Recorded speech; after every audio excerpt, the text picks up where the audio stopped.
I told you they're back here somewhere. Move that box.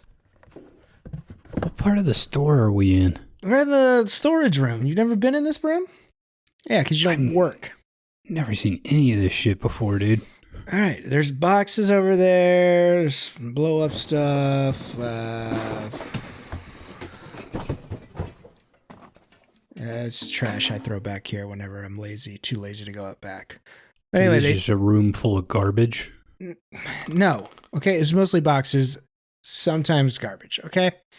It would explain the raccoons. To the right. What's that? Is that it? This? Yeah. Open that box.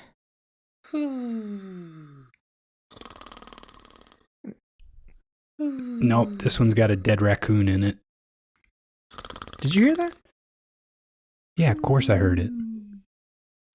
What is? You see a light coming? A wall there? Yeah, I thought you knew where we were, dude. I'm lost back here. Guess I've never been past these boxes. Kron, punch through that wall. All right, here we go. Ow! What's in there? Oh. Shit. Is this? This room stinks, dude. Is that like naked people all over the wall? Yeah. And there are a lot of dead raccoons in this room, too. Boats! What's up? Do you know where you're at? And if You know where you're at? What? yeah, if you know where we are, I'd like you to explain it to me. I've never seen any of this shit before, dude. I've never seen This is the back storage room. Why? You guys don't come back here. You haven't never come back here. What do you want? Is that Barack Obama? It's a look-alike. What do you use that for? Why is all this shit on the walls? I was at a party and he thought it'd be funny. Oh, holy shit. I didn't find it funny. Holy shit. You know, I take hope seriously. Kron, he doesn't have pants on, dude. Yeah, he doesn't have anything on. This is my space. Why are you here? It's the least of my concerns. I don't know. I didn't know the store had this much room in it, dude. What? How long has this existed? So the problem isn't what I have in here. It's the logistics that this room exists. Yeah, I'm gonna set up like a jacking corner in here. No, that's what this is, I think, Kron. I think this is but Jack this Shack, is- bro. Yeah, we could carve out a isn't corner though. There's nothing sexual about this. This is just this is to keep me out of jail, dude. You don't have pants on right now, dude. I was sleeping, man. I get hot. Why are there holes in the pillows? Could you not? I mean, there's a little path. Could you not step on the bones and stuff? Like, I have those like in a very specific Oh, that's where the order. Oliveira went. Bones, it stinks in this room, dude. It Okay, no, stinks nothing real saying bad. you got to stay in here. I don't know why you're in here. It smells awful. Well, there's Okay. that box of Army of the Dead that we were looking for. I did you a favor. Yeah. No, it was requested. We need more. Okay, wipe it off and take it. I'm not touching anything in here. Okay, I'll wipe it off and bring it out. What is the liquid on top of it, dude? The body is full of a lot of fluids, so Wait, what do you mean by fluids? All right, Kron, back out slowly, dude. No, I'm carving out a corner. Go get the It's black blood. light, Take your dude. own corner. Take your own it's corner. probably blood. I don't want a corner in here. I feel like I have to go home sick. You're an I gotta idiot, go home dude. sick. Okay. You know what? I think I'm gonna let Kron bring the piss humidifier in here. No, this is why I moved out back here. Dude, God damn it.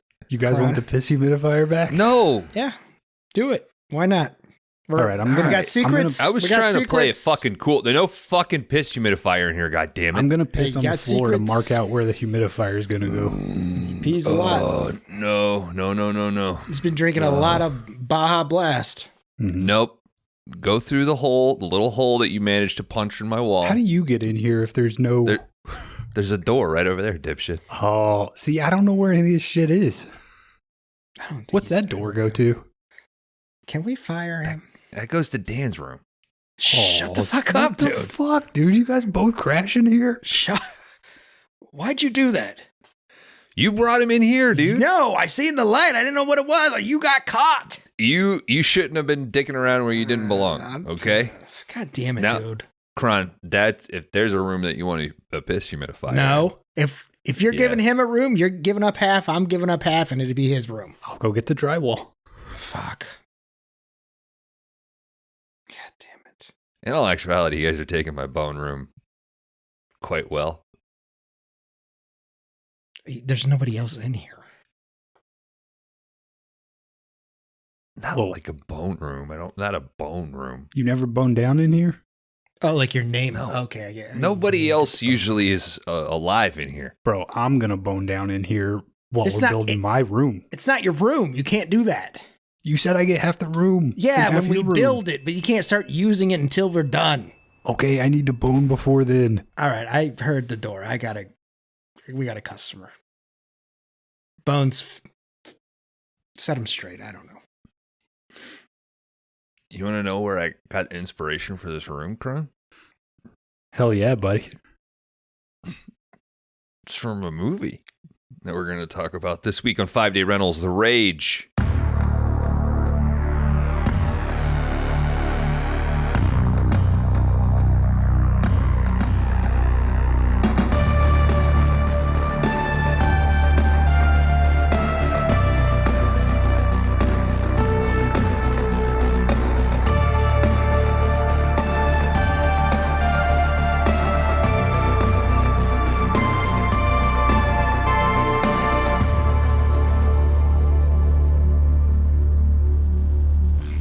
Hello and welcome to 5 Day Rentals, the video store podcast. My name is Bones, and it is time to put a bow on this Wet Ass Busey, 1997, The Rage. I'm excited. Please don't let my sickness take away from the excitement. A little under the weather here at the video store, but I got two guys that are more than willing to put together a joint task force and just walk me along. Laundry Dan, Kron Howard, how are you dudes? You've been spending too much time in the bone room, dude. That's why you're not feeling good. Stinks back there. I think I need more time back there. I'm not No. getting ample nutrient, You can't breathe in there, dude. Feels good to me. Lungs are full of toxins and shit. God damn it, 5D Army. I'm happy to be here. It's cleaner than wherever you, like, the piss humidifier ends up. Well, it's in the bone room right now. Shit. All right. Dan, I'm moving in with you. There's a cot, buddy. The Rage, guys. I think I talked too big of a game last week. How we feeling? I mean, it's a weird movie. Fucking chef's kiss, dude. Chef's Hell yeah. fucking kiss. If this was ever... This is a 5DR movie. 100%. It feels like a script to Walker, Texas Ranger that got too big. No, it feels like a script of Walker, Texas Ranger that they fucking did right. It's an amazing script, right? I think there's some stuff that's cut out of it.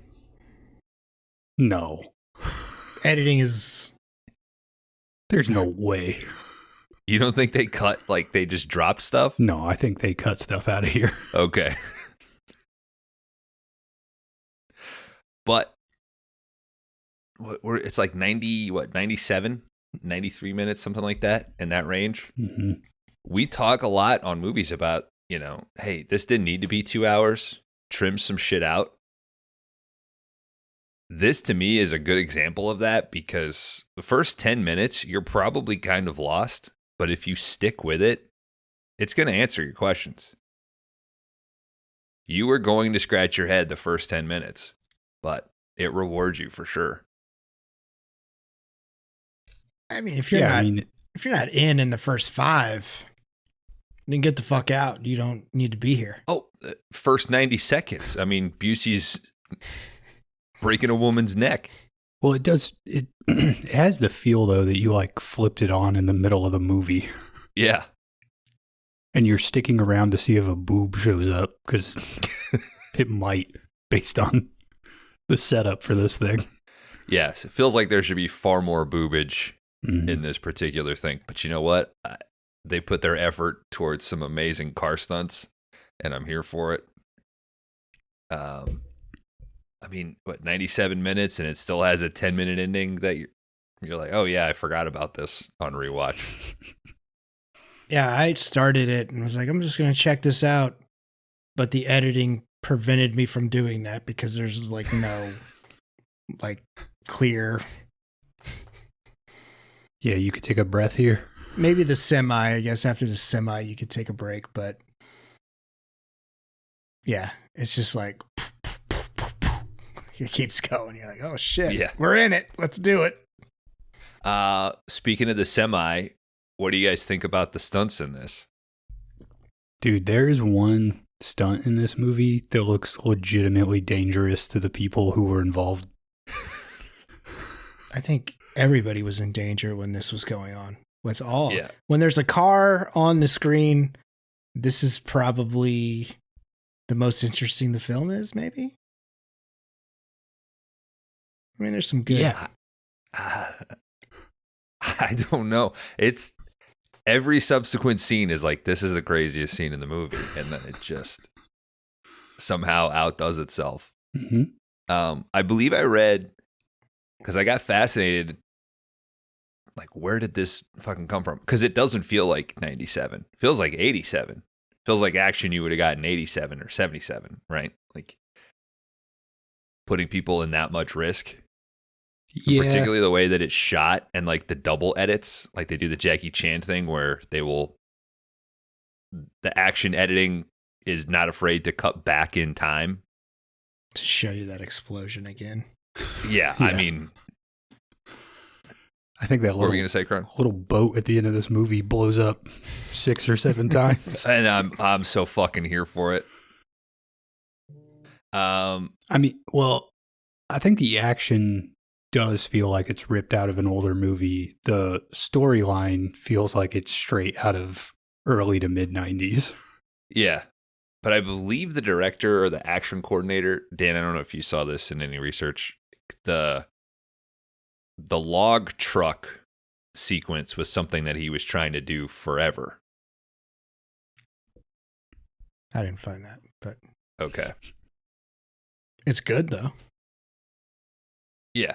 You have to suppress the idea that logging truck would be able to catch up to that car. It does have Yeah. a full load, yeah. Well, Yeah. also when the truck starts passing the car, why wouldn't you just slam on your brakes? Same. Yeah. It's a movie. It's something that's easily fixed by just having two other vehicles block them in. Yeah. I think Black Dog does it.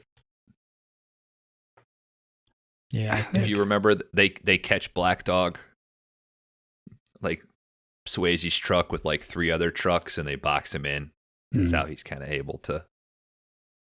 Okay, let's not delay. I think we do the movie a disservice if I continue to talk up here. And as I said in the intro, I'm not feeling great, which is a bummer because I have so much I want to riff on with this. But let's rate my Letterboxd.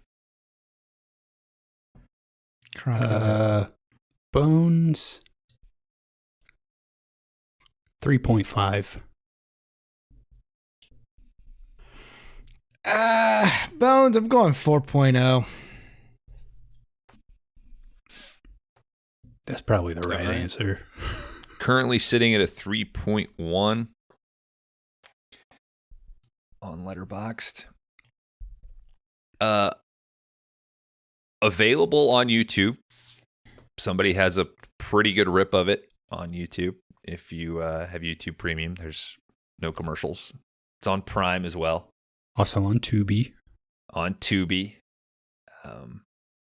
Not a movie I was even remotely aware of prior to this category. So please, if ever there was a movie where I would say, please don't spoil this for yourself and listen ahead of time, please go and seek that out. Pause this now. I give you permission. Did this thing start as a made-for-TV movie? No, there's too much cussing and... Yeah, but it feels like a made-for-TV movie. It does. It 100% does. But then every scene, you're like, well, you couldn't put that on TV. That's what makes it good.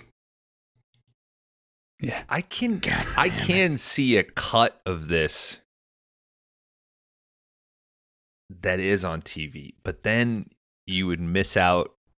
I don't see how you get the revelation at the VA on TV. I was going to say, what is Busey's motivation in the TV cut? Yeah.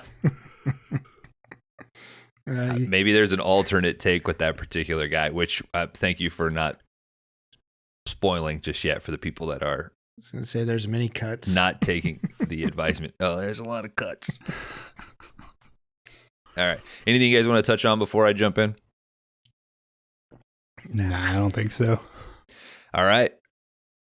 Well, we start because this movie fucking starts, man. The Rage, 1997. We get Busey and this lady cruising in a van. Oh, don't touch me there. Yeah, she's trying to fondle him, and he's like, "Oh, don't touch me there." She spots first line of the movie. Yep.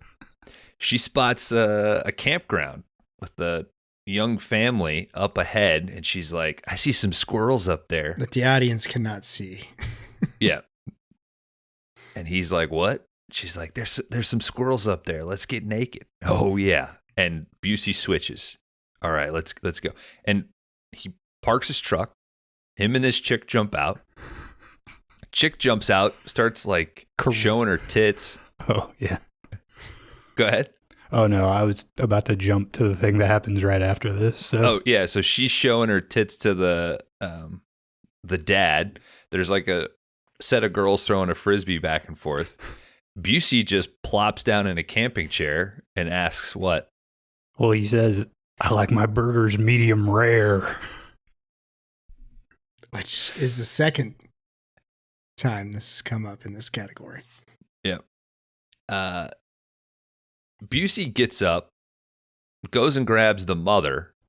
It's got her kind of locked down. This lady starts doing some fucking roundhouse kicks. Yeah, like kung fu kicks, dude. Knocks out the dad.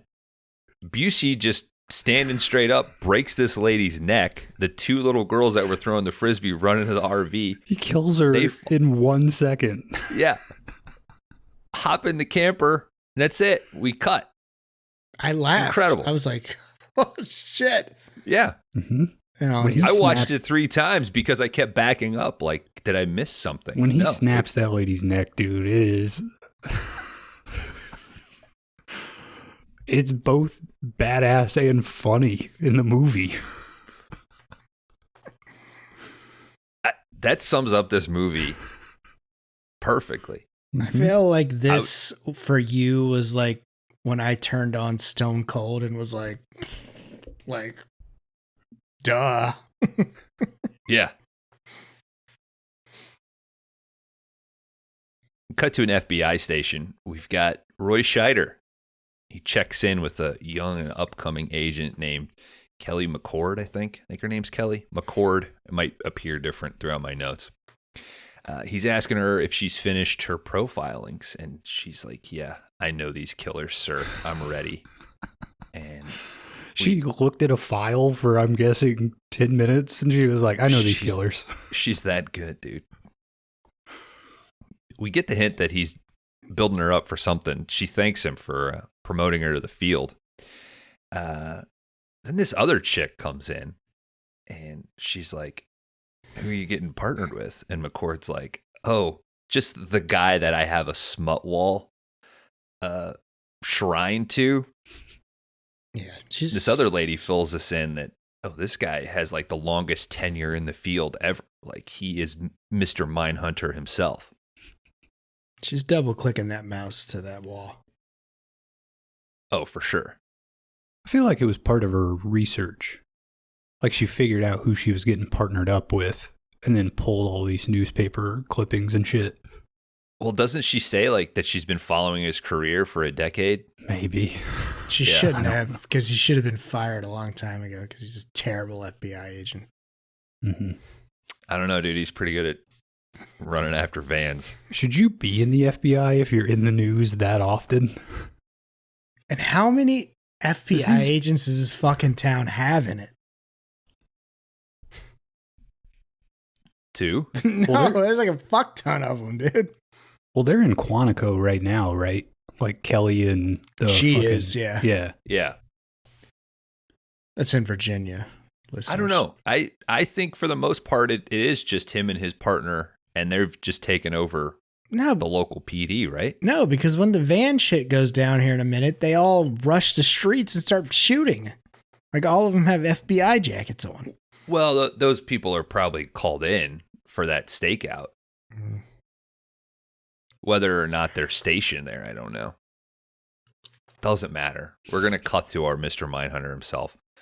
Mr. Nick Travis, he's on a stakeout. He lights his first of 500 cigarettes that he smokes throughout this movie. Sorry, Kron. American Spirit Blues, dude. This brought back some fond memories.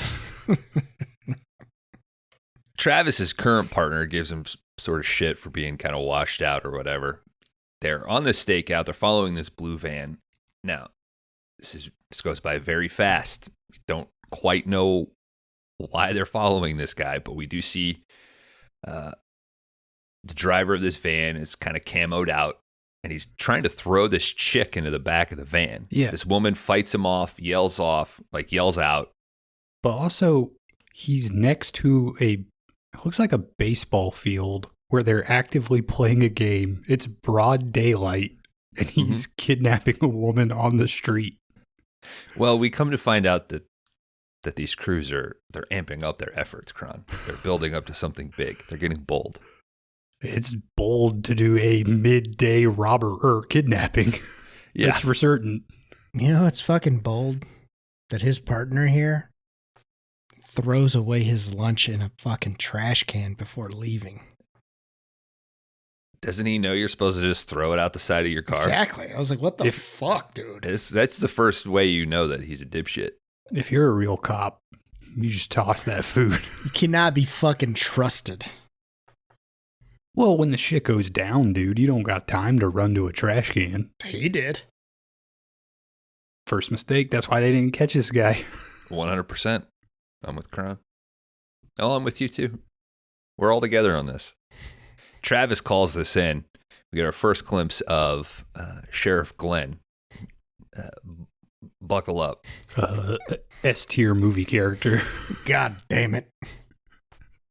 Son of a bitch. They call this in, and they fucking flood the streets after this blue van, dude. It's a gauntlet type scenario. The number of FBI, what was the prop work in this movie? The jackets with the little FBI decals, the sheriff's cars with the fucking floral shop.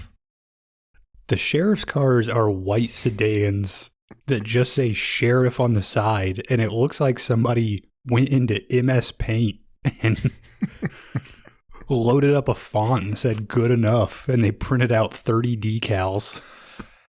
And I fucking love it, because I look at this and I go, oh, they put all their effort into what is about to happen, and I'm so grateful for it. So they take off after this blue van. Now, Travis's eco-conscious partner, he's riding shotgun. The blue van gets past all the feds, the roadblocks, everything. This chase continues. Travis is doing what he can to keep up with the van. His partner goes through 9 clips trying to shoot the tires on this thing. Cannot shoot anything at all. They're yelling back and forth. Like Travis is yelling at him to just shoot the tires, and he's like, "Get me fucking closer, goddammit." He can't really get much closer. This chase continues. We go through like a rodeo and then into like a racetrack. Well, first off, we go through a park. Or no, we already went through one park. I think we go through 2 parks. We go through multiple parks, yes. We go, I think he like swerves off the street and goes through some parks And that's to where initially get away. that's where we get that this is a hot dog movie. Because Is when it? that blue van hits that barbecue grill, there are hot dogs flying at you. Okay, thank you. I will add accordingly. Should have shot Thank it in 3D. I mean, Yeah, I would have seen that. Yeah, so we go through like 2 parks, into a rodeo, into a horse track. We go into like one of those equestrian jumping tracks Yeah. where the horses jump over shit, and they've got this figured out. The cars start jumping over these fucking things. Yeah, This van included. I'm dying laughing in my bed on Sunday night, and my wife is just looking at me like, what is going on here? And I'm just losing it. And I'm like, we're like 3 minutes into this fucking movie. They finally get out of there. They approach these bleachers. This van just guns it. Holy shit. Yes. Flies through these bleachers, gets 20, 30 feet in the air, launches 50 feet. The thing explodes. We cut to Travis just like, holy shit. so Slow-mo wreck of this thing. so this is the stunt where I thought it looked legitimately dangerous. Like when he jumps those bleachers and it cuts to the front shot of it, there are like 5 people running out of the way. Yeah. I mean, It's like I don't know how- kids. there's like an old guy and there's some young people, but it just like I don't know how you fake that. You know what I mean? Especially in the late 90s. I mean, it didn't look like a composite shot. It looked legitimately like the stunt guy said, "All right, this van is going to launch over you. Whenever it comes, start running the opposite direction." Yeah. And it's going to ignite. Yeah. It's like pick one, but to do both and have people so close is fucking wild. Yeah. So your brain excuses it because we've seen this van just go wherever the fuck it wants. And then I think it jumping on the horse track kind of made the physics work for my brain because I know that it's probably some sort of metal rigging or whatever, like on the back of the bleacher. That's probably not really supposed to be there. But in the world of this stunt, that's what that van launches up. Instead of driving through the bleachers, Yeah. it launches up. Anyway, this thing fucking blows up. They pull up. Sheriff gets out. His first of many fucking yells.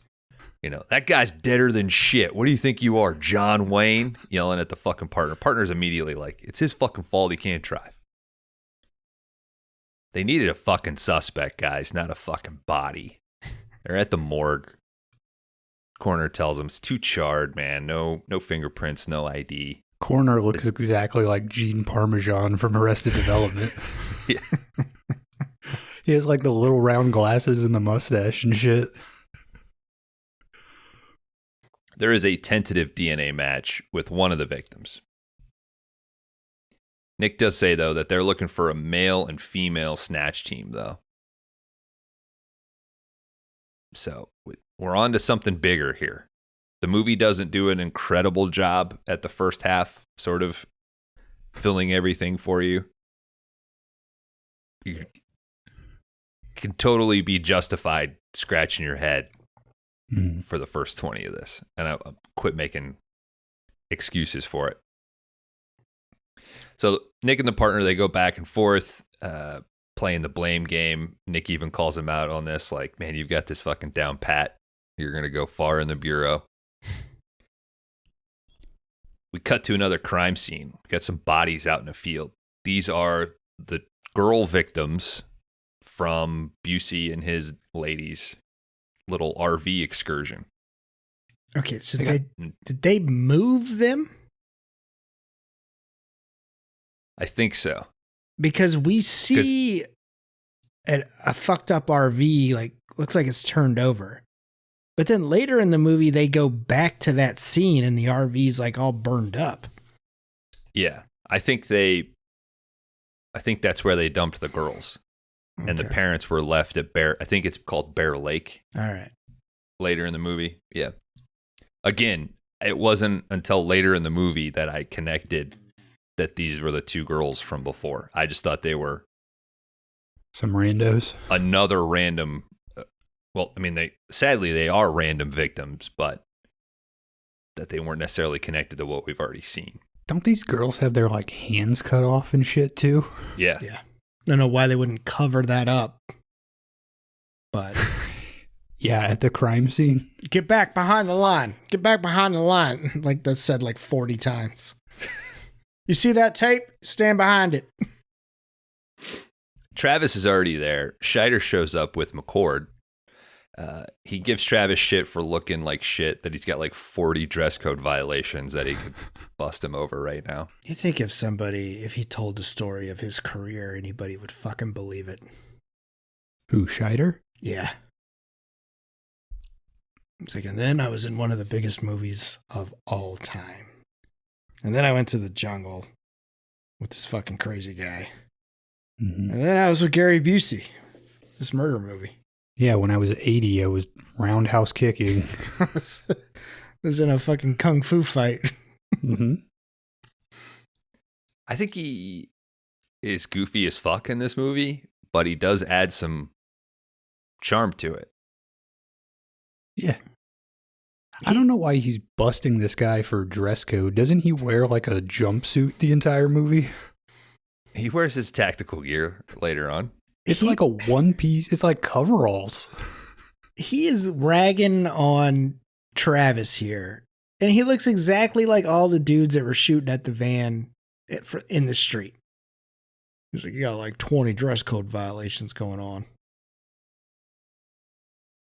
Scheider tells Travis that McCord will be taking over this investigation. They need some new blood. It's been taking too goddamn long. But we see our female victims are stripped, hands are cut off. McCord asks about Travis's history with Scheider. He blows that off. There's a little bit of the, are you going to do what I say? Are you the boss? I think he jokingly says, like, do you want me to drive? Are you going to drive? Like, he's not super shitty to her, but as we come to find out, his history with Travis sort of explains why he would be resilient to her. Mm-hmm. We go back to the morgue. Now, these bodies cannot be easily identified. Well, they got no prints. No prints, and there will be a disclaimer at the beginning of this episode that you've heard already. So this is where one of the first nasty elements of this movie come through. What the coroner does say is that they have found one of the trademark items in the vagina and shows a small razor blade. The court says that this doesn't match the pattern of some of the knife wounds. They don't match. Travis calls her out like, well, you're the hotshot, you tell me. But Nick's a little upset. He walks outside. I think this is cigarette number 5 of the movie. Mm-hmm.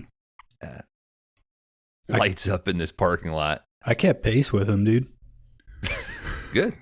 Hell yeah. When he smoked, I smoked.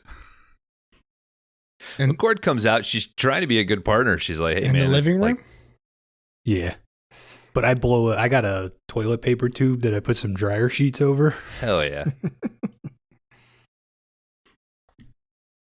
McCord, she goes on about wanting to check missing person reports. Nick's a little restrictive to this, but she's like, just fucking humor me, okay? Cut to the sheriff's office. Sheriff arrives to inform our duo that the DNA matches 10 to 12 different men. So they got a whole fucking gang of degenerates, excuse his language. Mm. God damn it. God damn it. So that's why they were moved. They were taken, it seems, and violated elsewhere. Pretty disgusting. Yes. McCord, she does have a lead with some missing persons. She thinks that these two daughters might be, these two girls might be the daughters of the couple that had their RV explode somewhere near Bear Lake. Becky, one of these girls. You What's got it. I was just about to do the line. Go ahead. Becky has a Guns N' Roses tattoo on her left arm. Yep. Well, that's enough for them to decide that they're going to head to Bear Lake in the morning. Oh, I thought they called him Axl Rose and questioned him. Mm-hmm. What do you know about this? We're going to need a semen sample. He's not here yet.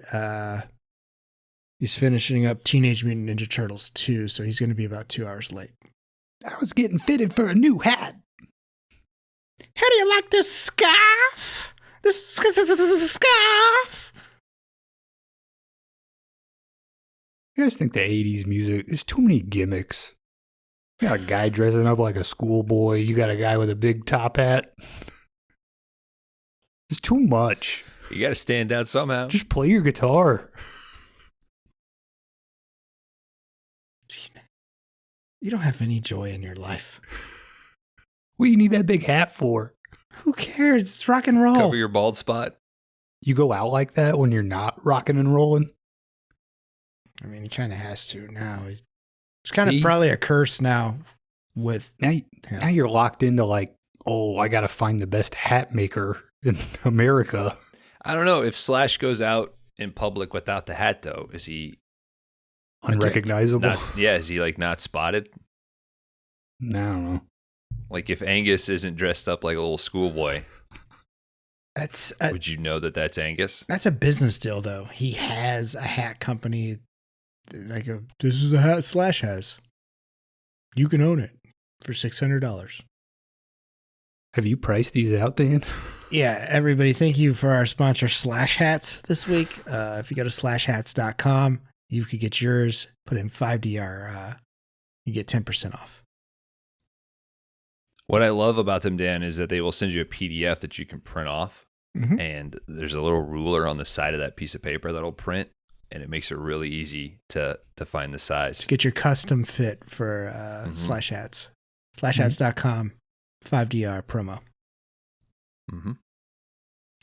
I'll read it. Shanana Slash Hats.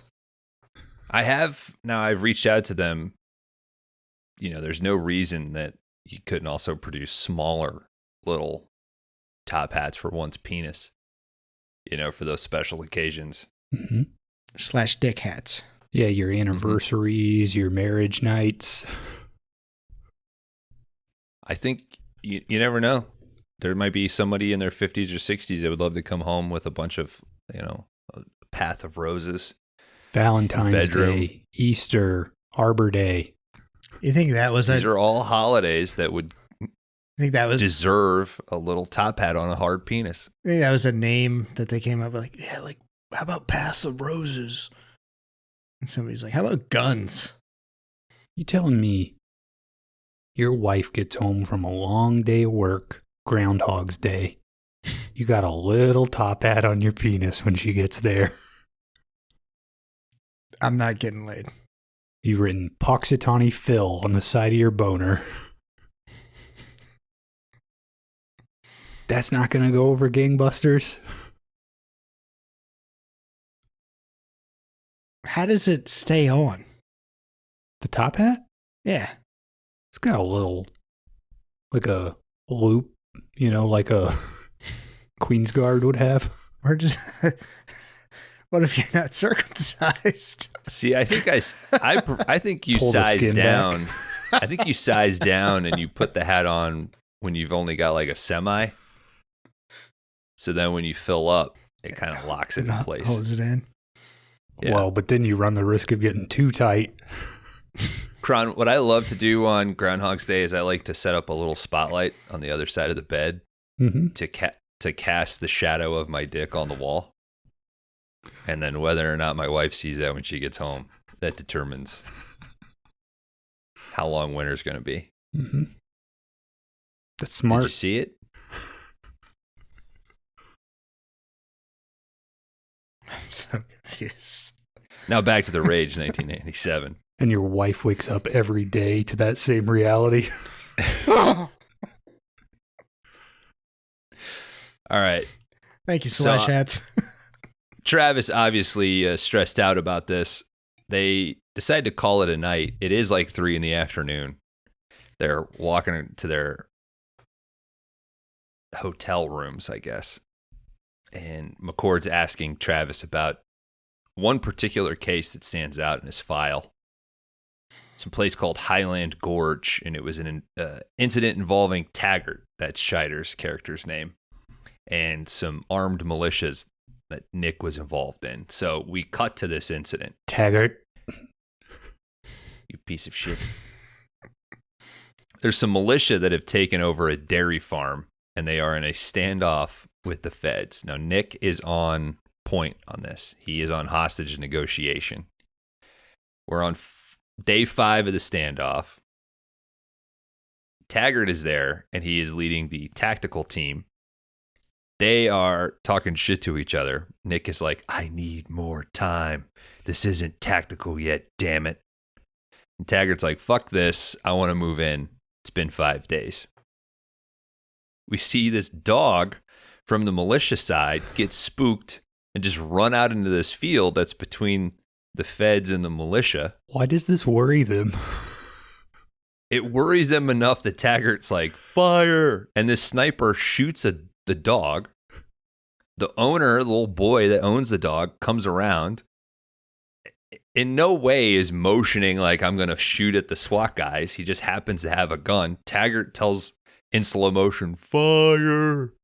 Sniper shoots this kid. They've got this kid on a rig that pulls him back 20 fucking feet. Nick runs to go stop Taggart because Taggart orders everybody to just open fucking fire. This militia gets just devastated. Isn't there a lady like, my boy? You motherfuckers, kill my boy. Yeah. Dead dogs just follow Gary Busey around, man. Second one of this category, dead dogs and hot dogs. Yeah, I mean, if Wow. if Dan was right, this movie has both. It's a double dip. Mm-hmm. I am right. Put it at the top of the list, Bones. I will. Maybe that would be a fun discussion, like making that a ranked list. Mm-hmm.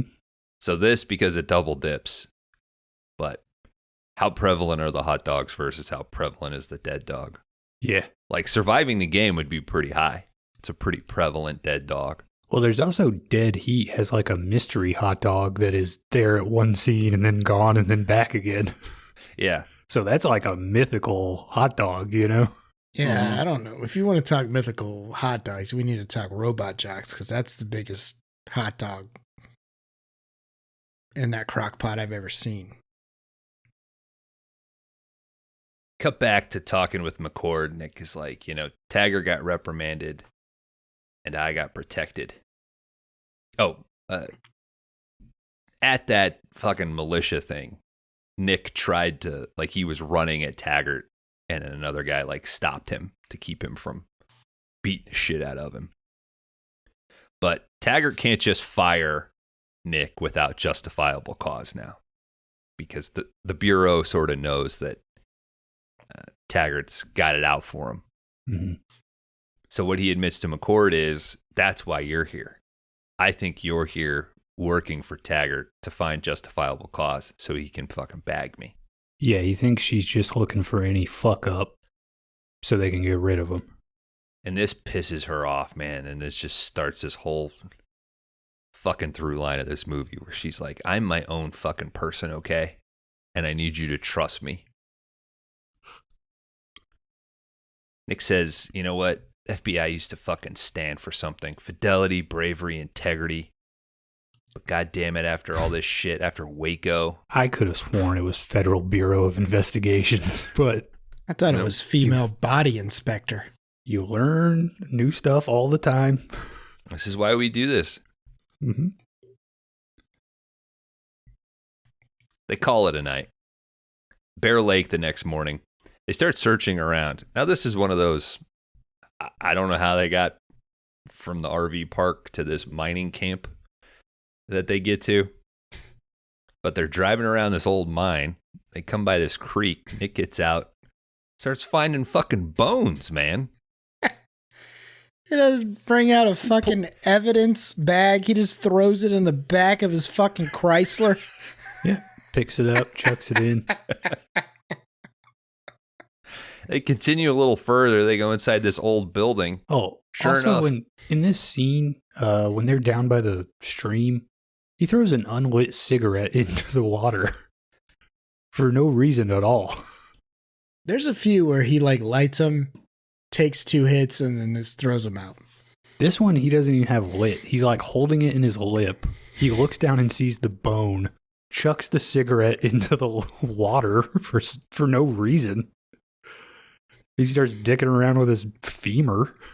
Continuity or something, maybe. Maybe he had done it with a lit one, and yeah, they find dozens of bodies, like the remains, all over the floor. It looks like an old mining camp, right? It's a horror movie. Yeah, I Something think so. in this fucking hillside. Looks like the Texas Chainsaw House. Well, we got some camouflaged goons up in the hills watching them. Nick says to McCord that this is escalation. These guys are psyching themselves up for something bigger. Now, those guys that are watching them, 5 real scabby-looking militia dudes. One of them calls Busey. Busey's got lipstick hearts all over his face. He answers in a panic. The guy tells Busey that someone, looks like feds, are snooping around number 5. I think I sent this photo to you. Busey's lipstick face paint just keeps jumping back and forth. It's not consistent between these, which is pretty funny. You think Heath Ledger seen this and this was like his inspiration for Joker? Yeah, I'm choosing to believe that. And this is his lady's Harley Quinn. Very like Harley Quinn there. I think I have her referred as Harley Quinn in my notes. You guys changes. She wears like a different wig every scene she's in too. It's kind of confusing. So if we remade The Rage, would we do Lady Gaga for this? Who would play Busey? Busey, but he's got Joker makeup on. Yeah, Busey's still alive, dude. Mm-hmm. I know. Give him another crack at it. And I'm happy. Russell Crowe. I seen the Gladiator 2 trailer. There's fucking sharks. Yeah, man. What? It's water in the Coliseum, bro. Yeah, they could fill that thing up. I was kind of interested then. I was like, all right. Oh, I'll And then be there day one. I started thinking about it. I'm like, I go see every Ridley Scott movie. So it doesn't matter. You guys gonna see that Joker too? I think so. Yeah, I'll watch it. No, I'm not going. You go hit up that Romulus, dude. Yeah, I would like to see that.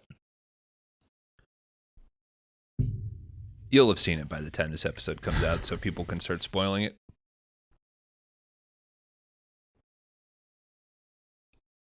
Busey tells this guy to fucking handle it or else. Now we see Nick. He's lighting another one. He tells McCord that they're going to have the sheriff come up, secure these woods, start scouring the place. McCord proposes that they get them to nail. They want them to come at them, right? They want to play bait. Nick kind of argues this. Oh, he doesn't like this plan, but she's like, no, we need to change the narrative. We need to get them to like sort of rock their world. And we've seen this before, right? Like you get this in Manhunter where, all right, we're going to start attacking these people in the press. We're going to start insulting them so they'll come after us. Now, as they argue, they're driving up this mountain road and we see a large, big rig come up behind them. Ominously, I think the music sting is like, boom. It's very fucking frightening when this big rig crests the hill. I think the music mix in this whole movie progressively gets louder. Like the final sequence, the music is as loud as all of the dialogue. Mm-hmm. Guy was probably like, this dialogue's dumb as hell. Pump this music up. Keep people awake. It's the Nolan strategy. Yep. Now, the driver of this logging truck, it's like a logging big rig, right? It's got a few dozen long trunks on the back of it. It's being driven by that guy that called Busey. But this thing can fucking fly, dude, because it catches Nick's sedan no problem. Starts bumping into them. Gets up next to him. Nick's freaking the fuck out. Like Kron, you said. Slam on your brakes and let this guy pass you. Just let him go around. Or fucking take off. You could probably control the situation a lot better if you're behind his truck. Yeah. So the truck is in the right lane, got it pushed on the leftmost lane, and it's squeezing them out to the edge of the road, like this cliffside. And Nick is doing all he can to not go off the road. Drive down this fucking cliff. So much so that he actually ends up getting stuck below the trailer. He is between the two axles and underneath the trailer. And that's where McCord is. The windows start busting. There's chains from the thing beating all over the car. The big rig starts slowing down. So he starts, he's trying not to drive into the like fucking front tires that are in front of him. And then the thing will speed up and he can't hit the brakes because it'll fucking crush him. Yeah, this was my other, all right, so if the truck starts passing you, slam on your brakes. But also, if you're the truck driver and you've got him wedged, slam on your brakes. You can instantly kill him. Our composer is Paul Zaza. He also composed all the music for The Brain. So, welcome back. All right. Get his vinyls out there already. Well, come on. There's not much that they can do to get out of this. So in a desperate attempt, Nick grabs McCord, pulls her over to the driver's side, slams on the brake, and lets the back axle of the big rig come over that passenger side of the car, basically ripping the car in half. Yeah, a long ways. And then the big rig driver just takes off. It's pretty cool. It's awesome. You have to suspend quite a bit, but it is an incredible stunt. Yeah, she should have been dead. Car looks cool too, just cut in half a long way. Yeah. Is it not something you see in a lot of movies? Mm-mm. And he's doing his best. He's like brushing her hair and shit. He's like, it's okay. It's okay. She's freaked the fuck out. So later, the sheriff drops them off. He's like, truck had no plates. It's going to be hard to trace. Jesus. Fucking guys, man. Maybe you should look for the truck with half of a car underneath it. I mean, we have semen. We don't know anything. We have let's blood. use all we of our clues. Damn it. We have body parts. We don't know anything.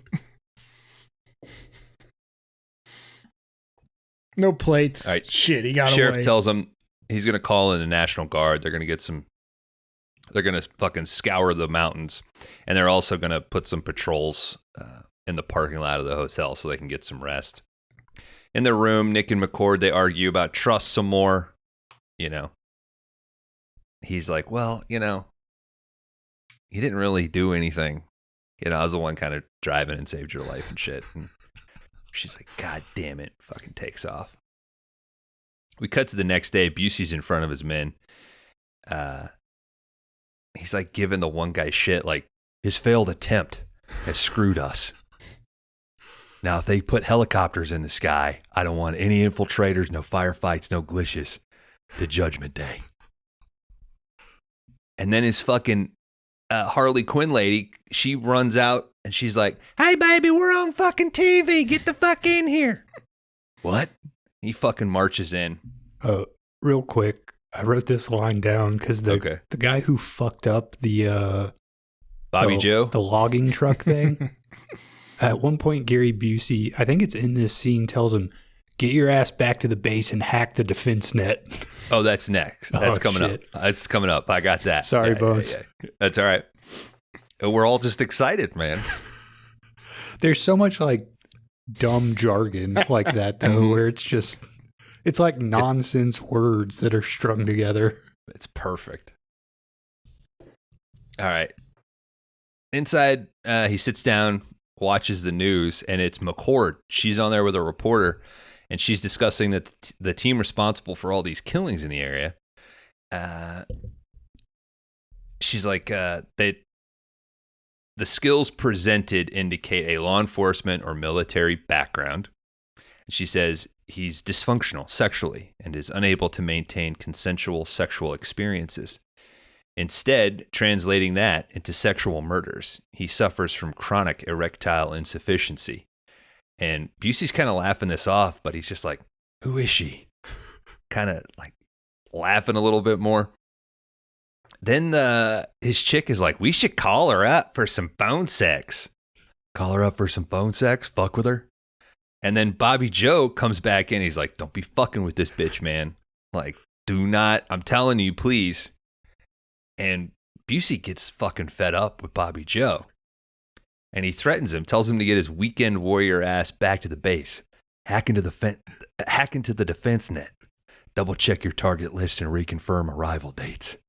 And do a complete and full weapons test. Bobby Joe is right, though, right? Throughout the movie. Yeah. Like most of the time, he has the right path that the gang should be taking. Mm-hmm. Because he pushes back and he's like, all I'm saying is, and Busey's like, the more words you use, the closer to death you are. And I can smell your blood.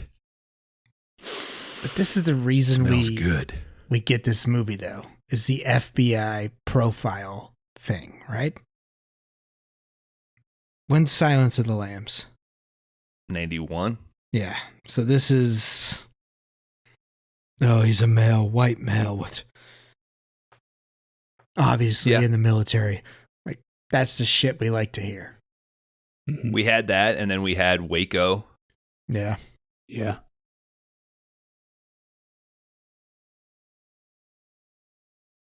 All right. McCord and Nick, they were playing bait. They're hanging out at what was a place where one of the first victims were abducted.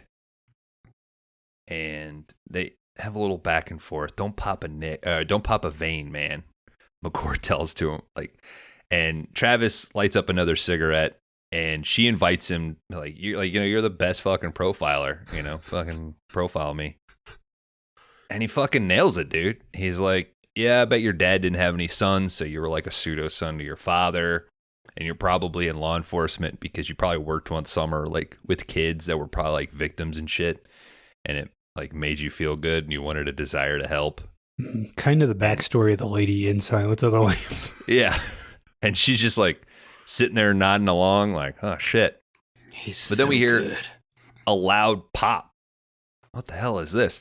And this van comes flying at the gazebo that they're sitting in front of.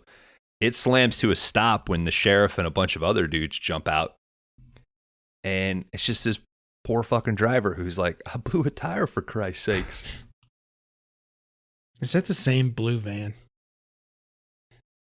It might be. I think what I did go back and confirm is it, the blue van that they chase in the beginning and that blows up is not the same van that Busey is driving. Okay. Also, because I thought I was going to ask that question later on too. Dan, don't be a Brewster's Millions. I mean, if you're ever working on a movie, see how easy it is to get two whole vans together. I'm just asking, man. Come on. We're flying. I'm trying to delay a little. Shit. But the budget isn't in this movie for two different vans, dude. We don't know the budget of this movie.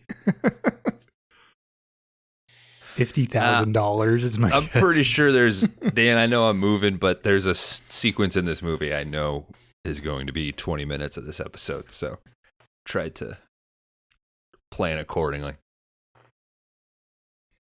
That night, they go up to a lover's lane, another place to play bait. And Travis and McCord are sitting in this car, and McCord's like, hey, we're going to have to we got to do if we want to make this seem convincing. These are the best fucking minds that we have working for the FBI. Yeah. And they're like, let's go to fucking Lover's Lane. They also sitting there with their dome light on. Yes. You got to be able to see it, Kron. It's lit very well. So he puts his arm around her, kind of pulls her close or whatever. Just it over the shirt. Holy shit. Yeah. She keeps just making him fucking uncomfortable. So finally he's like, hey, Glenn, let's shut this shit down. The sheriff's like, she wants him to make a move, dude. Oh, yeah. Yeah, she's down. So they bolt. But on the way out, Nick drives over a fucking board of nails. Tire pops. He gets out. He looks around. He's like, oh, shit, something's wrong. No, duh. It's a fucking ambush. The militia, Gary Busey and company, they fucking pop out. They throw some smoke grenades. McCord opens up her car door. Jesus. I'm medicated. Sound like Laundry Dan. Sorry.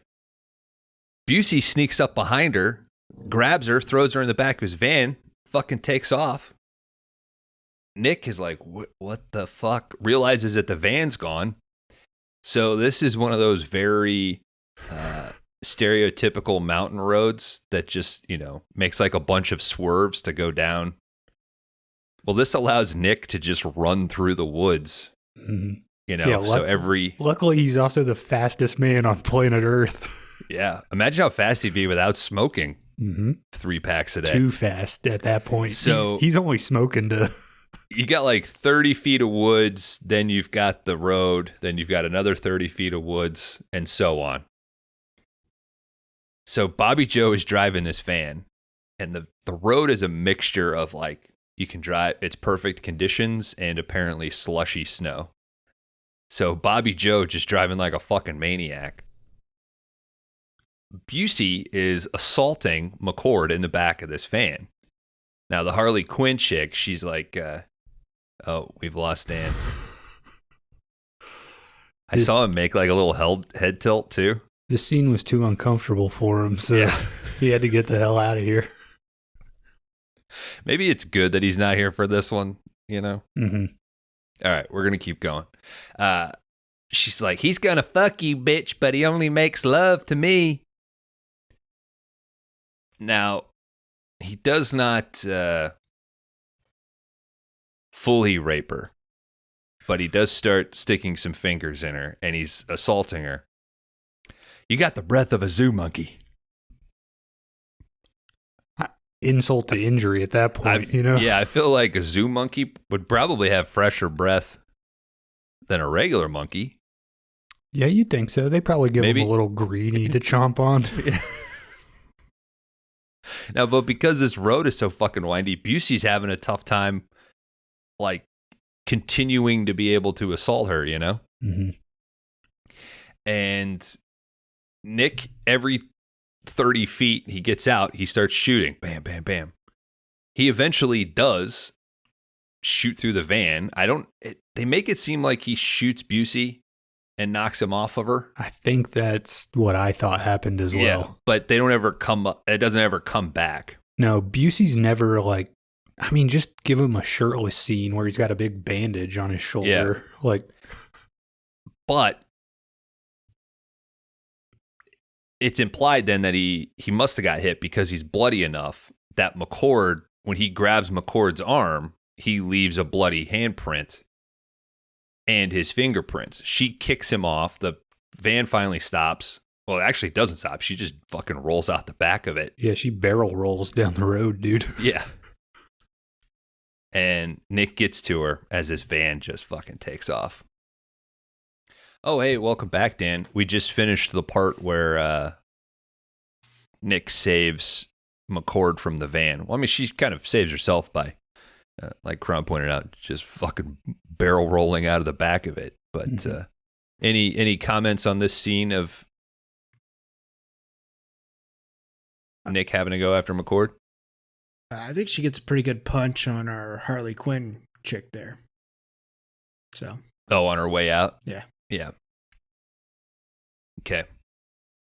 Back at the sheriff's department, McCord is scraping some blood samples off of her arm. We see that she had been grabbed by Busey. And they were actually able to get his prints from this.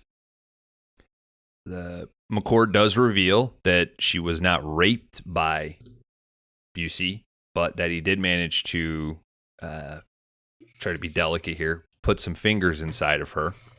And considering that those were bloody fingers, she's a little nervous.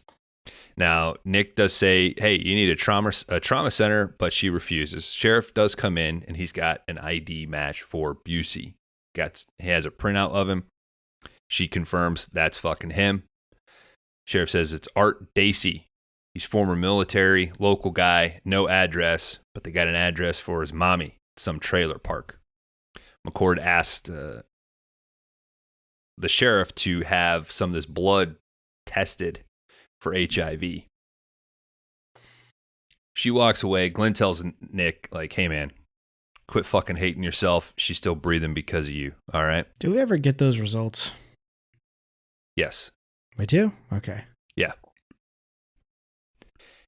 It's right before they go to raid one of their bases up in the mines before it blows up. Okay. So I was wondering, I'm like, did they ever touch back on that? I was like, I don't think they did. I think it's during the real inspirational, like, shoulder to shoulder, Nick. It's a real throwaway line for how critical it is. There's one more crazy ass fucking thing we'll add to this. It does seem like, hey, maybe you shouldn't be out and about as well. Like, maybe you should just wait until we are able to confirm this. We're in the convoy back to the hotel. Nick and McCord, they're sitting in the back of this van, and she's all emotional. You were really there for me tonight. I was shit. I should quit this case. Nick admits that McCord may not have experience, but goddammit, she's got guts. And she makes him promise that they're going to take down Dacey together. And he says, oh, fucking word of honor. Which was an alternate title of this movie, I believe. Whoa. So I guess we can trust each other now? It's not going to be an issue for the rest of the movie? Mm-mm.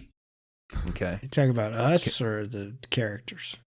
The characters. Oh, okay. I mean, that's not going to continually pop up throughout this movie to give them something to talk about. I mean, I don't trust either of you. When it comes to our trust, can we trust to get our pee inside of the toilet?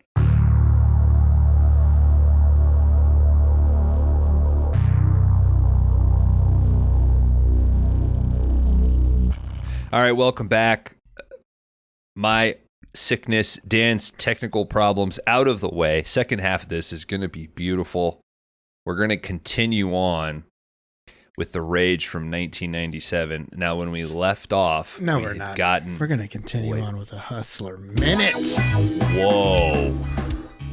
Yeah. Gentlemen, I have lined up Tessa for this evening. She kind of looks like our main lady here. So Kelly McCord, FBI profiler? The FBI profiler McCord coming to you. Whoa. That's how I pictured her when I watched the movie. Get a look of all her assets here. Tessa. Tessa, sorry. Statistics. 34, 25, 34. She's 5'4", 107 pounds, and born in 1970, the golden year of cinema. Her Hustler layout was in December of 1991. This pretty 22-year-old admits that while her body looks like it's from the Orient, it acts like one from California. Quote, I just can't get enough, she sighs. I need a man who isn't afraid to go more than one round. Let's get a picture of that back there. If you guys, I mean, I don't think most guys are afraid of it. I think it's a physiological issue. The spirit is there. For explicit one-on-one with other girls, call 1-800-775-5885, which is still in service, so have fun. Thanks, Dan. I like the picture. Not sure how I feel about all the racial stuff she put in her quote, but so be it. I don't get that vibe. I mean, she looks pretty California to me, I guess. I don't know. She's not blonde, I guess.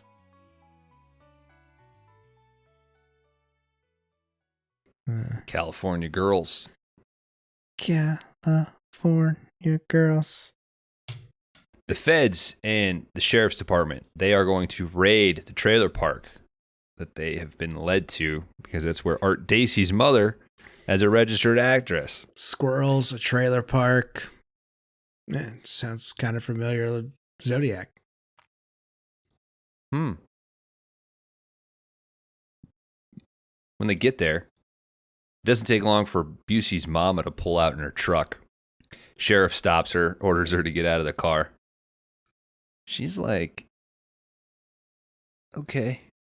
But then pulls a fucking gun, shoots McCord in the chest. Nick takes her out with a shotgun blast. Busey and Harley Quinn, they pop up out of the back seat of the car, start fucking firing with Uzis, just laying down fire. There's no way Busey would have got away with this for this long. I don't know, man. He was part of Phoenix. Mm-hmm. Plus, the heat's on now. Yeah. I mean, like, they were kind of Joe under the radar up until this point, right? You seen that fucking shack filled with skeletons, dude? Like, just missing persons. How many? You don't find that in the first 48. You give up. Yeah, they just found them, though. They've been at this for a while. Those reports aren't adding up. Like, Bobby Joe hops in the driver's seat of this SUV, takes off. Now, some of the local cops are shot, but our main three are okay. Turns out McCord was wearing a vest. Busey and co, they pull away. Everyone starts giving chase. Nick yells at Busey's mom, like, what happened to your goddamn kid? When he jumps over her body. Yeah, I thought that was pretty funny. And then this is wild. So there's like a big loop in the trailer park. Bobby Joe just starts taking the SUV just kind of in a continuous circle. And the feds and PD just are trying to follow him as much as they can. But what the fuck? Yeah. Where the fuck are they going?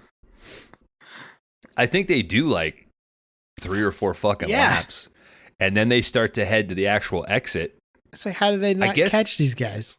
I kind of get the logic of it, though, right? Because as they're trying to chase them, they keep having to go back and forth across the trailer park. I mean, it's a real Thunder in Paradise situation. Mm-hmm. Yep. Yeah, you use the location you got, you know? Busey yells, come on, you rat belly tramp. All right. Bobby Joe bashes the truck through the barricade. McCord, she's running after him. She's firing at Busey's bus. Busey's bus dodges a sedan that's coming like head on at them. That's driven by this lady, and she's got her son in the front seat. So when they dodge out of the way, one of McCord's rounds hits the windshield of this sedan. This lady freaks out, grabs her kid, ends up driving into like a parked trailer. It's the second movie that Bones has had where a car goes through a trailer. Maniac Cop 2. Maniac Cop 2. Wasn't there one not too long ago? Or wait, Weren't there like 14 in Action USA? Yeah. Or no, was it? There was something at night. Was it The Gauntlet? No. Or The Challenge? No. Something else you had a movie. It was something like that where they thought, or he should have been dead, right? Yeah. I thought they killed him and he came I'll back. keep going and you'll look through. Yeah. What was the Chuck Norris movie? Invasion USA. Is that it? No. They blow up a whole neighborhood in that movie. It feels more recent than that. Look it up while I keep going. So Busey, Bobby Joe, they're able to get off now, or to take off, because everybody's attention is going to be on this lady who drove through the fucking trailer. Busey yells, "You want war? I am war. We're cocked and locked." McCord is freaking the fuck out. So Glenn and Travis, they check on this woman. Turns out she's okay. But McCord, she just goes down to the river, starts fucking crying. I can't have neither of you paying attention. Kron's left, and you're looking. Oh, shit. I didn't know Kron was. I was trying to find the trailer. We are fucking frazzled today. Accidents happen, Kelly. Especially to us for some reason. I'm in deep shit, Nick. I'm in deep shit. Glenn comes over. He's like, she's fine. They're going to be fine. We're going to take him to the hospital. She starts freaking out about her job. At the health center, Glenn gets a report that the choppers that they sent after Busey lost him in the mountains. God damn it.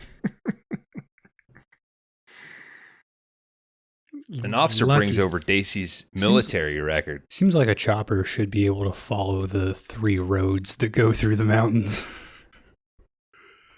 It's very weird Utah roads. Utah. Give me 2. Fresh in from the Pentagon, they've got Dacey's military file. Guy was Air Cav, Mustanged up the ranks, all the way up to captain. Got a Purple Heart, Bronze Star, you name it. Fucking Taggart shows up. You know he means business because he's in his fucking black tactical coveralls 3-piece. Yeah. He's here to bust McCord because that woman that drove into the trailer, she's pressing charges. Taggart's got to take McCord all the way to Washington. Nick calls all this bullshit. He's like, she's the best agent on the case. Taggart tells Nick to back off or he'll charge him with obstruction of justice. Oh, there's obstruction of justice, all right, pal, and it's you. Why don't just you and I talk for a second, says Taggart, and he pulls Nick aside. Let's go out to the middle of this field. Yeah. Mm-hmm. Let's go to a clearing. Yeah, it's where the nurses smoke Mm-hmm. on the east, around like the east wing of the fucking hospital. Taggart offers to promote Nick. He says, I'll finally clear things up. I'll make you look good. But all that's got to happen is McCord has to go down. And Nick's not playing. He was the one that fucking promoted McCord. I thought she was ready for the field. Yeah, but now she's proved to be useless. I think Taggart, he probably needs to show that, like, he doesn't allow failure and shit. So while he sent McCord in to take Travis down, if he can chop McCord, he probably seems better with the upper people, right? I thought from most of this movie that like Taggart was going to be in on Busey's thing. Yeah, that's kind of what I thought as well. Oh, really? But I did notice McCord started smoking too, and I was like, okay. Nick tells him, you can fuck yourself on the spot, Taggart. Wow, she really got your cock hard, didn't she? Fucking Nick grabs Taggart. Your ass is fired, mister. No, my ass finally quits. Taggart hits Nick with his like 1-2, like pop, pop, face, chest. He knocks him down, but Nick trips Taggart. They go back and forth. Taggart's not a pushover in this fight. Yeah, it's a body double. Yeah. Oh. He's an 80-year-old man throwing windmill kicks, Bones. Yeah. I mean, but Nick does eventually get the upper hand. He handcuffs him. He handcuffs like one wrist to one ankle. Roy kind of turns. like hogtied. He's Yeah. like, we're going to need, and they're like, is he going to do it? A body double. Oh, shit. He just leaves him there. Now he goes back to where McCord was sitting in the car. Now Nick's old partner, the guy who couldn't shoot for shit, is now Taggart's like little right-hand man. Yeah, how did that happen? Because he played the blame game, pal. He and Taggart bonded over a hate of Nick Travis. Mm-hmm. 2 first names. Fuck. So this guy's like, where the fuck's Taggart? He's like, he got fucking called into something. And tells the guy, basically this guy's like, fuck you, Travis, and like runs off after Taggart. So that allows him to get McCord out of the back seat, get her in the car. Glenn runs up and he's like, hey, where the fuck are you guys going? Nick's like, you don't want to know. God damn it, what am I being accomplice to? God damn it, get out of here. Take this file and you fucking call me. God damn it, son of a bitch, you fucking call me. Jesus Christ, son of a bitch. God damn it. We cut to Busey's crew. He's freaking out knowing that they got his prints, and soon they'll have feds all over the Salt Lake VA. They'll be on them like locusts on Mormons. Bobby Joe hits him with a fucking I told you so. Mm-hmm. To a man with vision, the solution is clear. It's time to accelerate their plan. Bobby Joe should be running this whole outfit, dude. 100%. He knows how to drive in a circle. He knows not to fuck with the FBI. But he doesn't the kind of skills. These are the skills you need at the top, dude. He doesn't match the intensity of Busey. Oh no, he's definitely scared of him, but I think he's also, he knows what's best for their operation, and he's trying. Yeah, Bobby Joe's more of like a Abraham Lincoln type. Strong, silent. So he slept with men? No, he speaks up when he needs to. What? Oh, okay. There's a movie coming out called, well, I don't know what it's fucking called, but it's about The Lincoln Log. They should have called it that. It's about Abraham Lincoln supposedly was a gay man. And you ordered this out of the back of a magazine? No, I didn't order this. This is a fucking real movie that's coming out. Fucking look up the title. I called the 1-800 number. They recommended it to me. Before I knew it, I had my credit card out. Nick heads to the Salt Lake VA with Kelly. Turns out that according to his files, Daisy was having some disability checks delivered there for a few years. So it's the best lead they got. We get there. Lover of Men. The Untold History of Abraham Lincoln. That's a real fucking movie. Cool. They're going to have to mop up my chair when the credits start rolling. At the hospital, Nick starts sweating this doctor that mentions that Daisy was part of a rehab program. They're in a strokes library. And 2... They're in the file library. They're in a library. 4 strokes and 2 videos ago. They didn't have a hospital interior set. They said, this shit looks good enough. It's just books and... They have a medical library in hospitals. Kron. There's a lady in street clothes behind him reading. It's Casual Friday, dude. I don't know. All right. Maybe they let some of the patients actually read every once in a while. Look, we don't know what you have. This is what you think you have. I think it looks fine. I think it's fucking hysterical when you texted us that they're just in the library. I didn't. I just believed it. I chose to be lost in the fantasy world of cinema. There's a checkout counter immediately to the left. There's a woman with a scanner. Mm-hmm. At one point, she does say, shh. Mm-hmm. All right. McCord and Nick, they want some more information from this doctor, but he's reluctant. He says, listen, some agency came in, they shut us down, and they sealed all the records. But Nick doesn't let up. All these fucking patients are your psychosexual maniacs with a body count up to 60. Any more, and they'll all be on you, Doc. Oh, shit. God damn it. This doctor's like, all right. One of these guys that was in this program, he came back a few years ago, and he's back at the hospital. Came and we cut everywhere. to David Carradine being pushed around in this little wheelchair. And he tells our feds that he and Daisy were once part of the Phoenix program. He's like, do I need to tell you what the fuck that was? And Nick's like, Phoenix program. You guys used to do assassination squads in Vietnam for the CIA. He's like, yeah. And Daisy is an ace strategist. Then Carradine tells a very brutal story. That there was this woman in Vietnam, a lady of the night, who had this rubber cup she would insert into one of her organs. Vagina. And liver.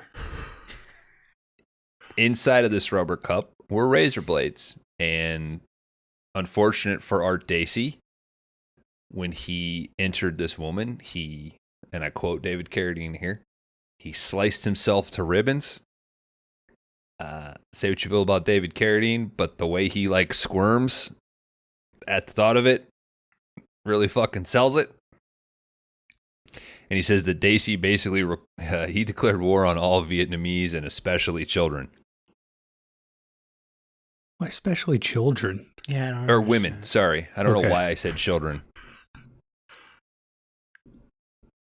I'm fucking out of it, especially women. Jesus Christ. All right. But this conversation does not continue on because a little golf cart pulls up behind them. You maybe you got it confused with the other people you save first on a sinking vessel. Yeah. Yourself? No. I'm just overcompensating, I think. Anyway, the driver of this little golf cart has a silenced pistol, but the of the golf cart is enough for Nick to be like, get down. He knocks Kelly out of the way, but the driver shoots David Carradine. Bam. Nick takes off after him. Now, McCord, she does stand over Carradine and she's like, where are they? Okay. You want to be a hero? You want to like tell me where they're at? And he says, Cougar Canyon. No. Just real quick, can I talk a little bit about my experience watching this movie? Yeah. All right. So, Dan, you said there are no good places to stop. I stopped watching my first night whenever they got to the hospital. So when I went to sleep that night, and for a good 24 hours the next day, I thought, all right, so clearly Busey's character is tied to this raid that got botched back in the day. And like, that's what's motivated him to do all this shit. That would tie your A story to your B story and make a lot of sense. When we get to the hospital, day 2 of me watching this movie, first thing he says, this guy's former military. Okay, that makes sense. A few characters have said that. Then I was like, here's the big reveal. He's going to talk about this botched raid. No. Busey got his dick all cut up by razor blades that were in a vagina. And then I thought, wow, that's a weird left turn. I guess they're going to talk about the raid now? No. A nurse shows up on a golf cart in a hallway and shoots this guy. This is the most nonsensical place to pick this movie up. That's 5-day rentals, baby. Yeah. But now you know why you told that lady not to touch him there. It makes sense. Yeah. This movie leaves no loose threads. Well, except for there's- like how they get from point A to point B, or there's a lot of threads in Gary Busey's penis. who the guy in the van was at the beginning of the movie. Ugh. All right. So Nick takes off after this fucking golf cart driven by our assassin nurse or whatever, but he's having a tough time keeping up with him in the hallway. He does get outside. He finds the empty golf Is there a cart. goddamn golf cart in the fucking hospital? You got to move those books long distances. It's probably like a little delivery service for the library. Also, when they get outside the hospital, they're at like the loading dock. Yeah. There's like semis and shit back there. He finds the empty golf cart, but the driver is now in another car, and he's aiming to like run over Nick. Nick dodges behind this other car, jumps up. This guy slams his car into that car that Nick was hiding behind. Cool stunt where Nick comes down on the hood of the car. I think he shot him beforehand. All right, we cut to Daisy. He's filming a video statement. I got a message for the rest of you feds. Uncle Sam awarded us all a chest full of medals for what we did in Vietnam. Body count was #1 priority. I cut out a bunch of racist shit that he says right there. But Yeah, one reporter It read breaks like the story. back of a Hustler card. Yeah, no. May have been a bad choice by Dan. Mm-hmm. But one reporter breaks a story about a woman I disemboweled after she mutilated my manhood. And suddenly the CIA don't respect us anymore. These flying Death Stars are about to go super cosmic nova. The team is about to raid Cougar Canyon. This is what Dan asked about earlier. McCord does get updated that Dacey's blood was clean. They bust into this HQ. They find that it's empty, but there is a tape ready to play. Just like in Ricochet. Hell yeah. On the tape, we see Dacey finishing up his manifesto. Mr. Destiny's going to send you to hell. On the tape, Dacey mentions a race to the Canadian border. But Nick, he can also hear the sirens of their raid approaching. So fuck, this thing just got recorded. They heard us coming to them. But what they also see is a tone-activated detonator. This place is going to blow. They barely get out of there before this place. Is that a real thing? I don't know what the tone was. I don't know if it was like when he says Mr. Destiny's going to send you to hell. Did that activate it? That's what I was wondering. Like, is it triggered to a thing he says in the tape? I don't know. Do you think there was a real stressful moment for them, like while they were rewinding the tape in the VCR with all the cops coming down the road? Oh, like, hurry the fuck up. Yeah. It's just Bobby Joe like, I told you not to fuck with this bitch while he's holding down rewind. Can't have it start in the middle, idiot. Yeah. I have like a tactile memory of having a VCR that you could press the rewind button and it would rewind, but if you press and held it, it would really do it. Mm-hmm. Do you guys have that? Okay. Yep. I mean, mine now... Which makes sense. Like, you wouldn't want it to do that the whole tape. Yeah. But mine now has like a rapid rewind thing. So when you hit rewind, it goes super fast. And then when the counter gets down to like 5 minutes, it slows way down. kind of like a gas pump. It'll shut off before it gets too far to the end. Yeah, but it from... slows itself down, so your last little bit isn't so it's not pulling the tape off the other reel. Gotcha. Fucking Brewster's Millions over here. Got it at a yard sale for like $6, Dan. So yeah, this building fucking explodes. I don't know if you should be calling a guy who still has VHS tapes Brewster's Millions. have you seen fucking Blu-ray prices these days? And VHS prices? Yeah. Can't collect shit anymore. All right, they take off after Dacey's crew. When Dacey sees them approaching, he orders Bobby Joe to do a 180. What the fuck is that, Dan? That's a 180 is almost a 360. It's not almost. Is it? It's a turnaround, dude. It's one half of one. It's a turnaround. Come back. So flip a bitch. Yeah. You know, flip a bitch. Dowky. Okay. So Nick is driving a pickup. McCord gets into the fucking bed of the pickup. Sweet ass pickup. Yeah. He's trying to open fire at Daisy, who's driving at them. Dacey's Harley Quinn bitch has a fucking Terminator 2 grenade launcher that she is shooting at them. They hit the truck. Nick is like, fucking jump.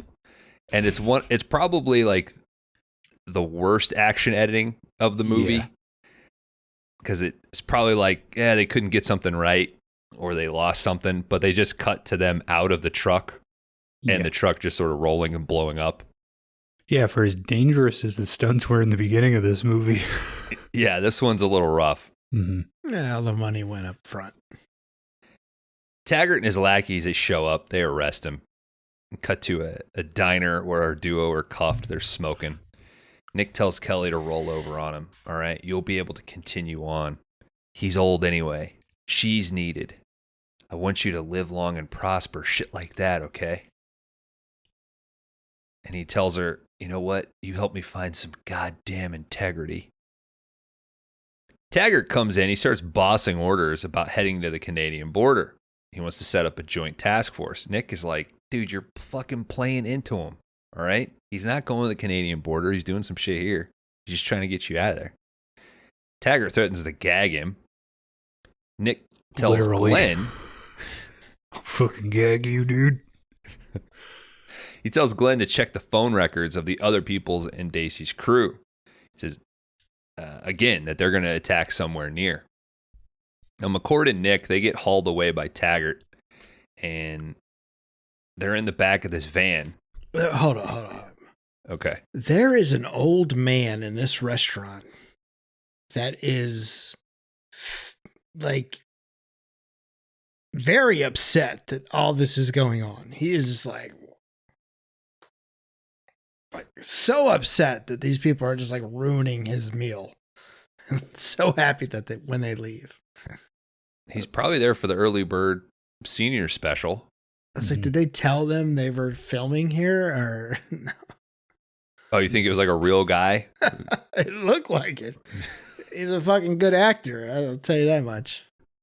He's just trying to throw down a country fried steak and I need to check if there's a fucking restaurant guy. Go home and drink 18 beers. In the back of this van that they're being hauled away in, Nick's like, listen, dude, I'll play ball if you let McCord walk, all right? I'll plead guilty as soon as you drop any charges on McCord. Your head on a platter. Wouldn't that be justice?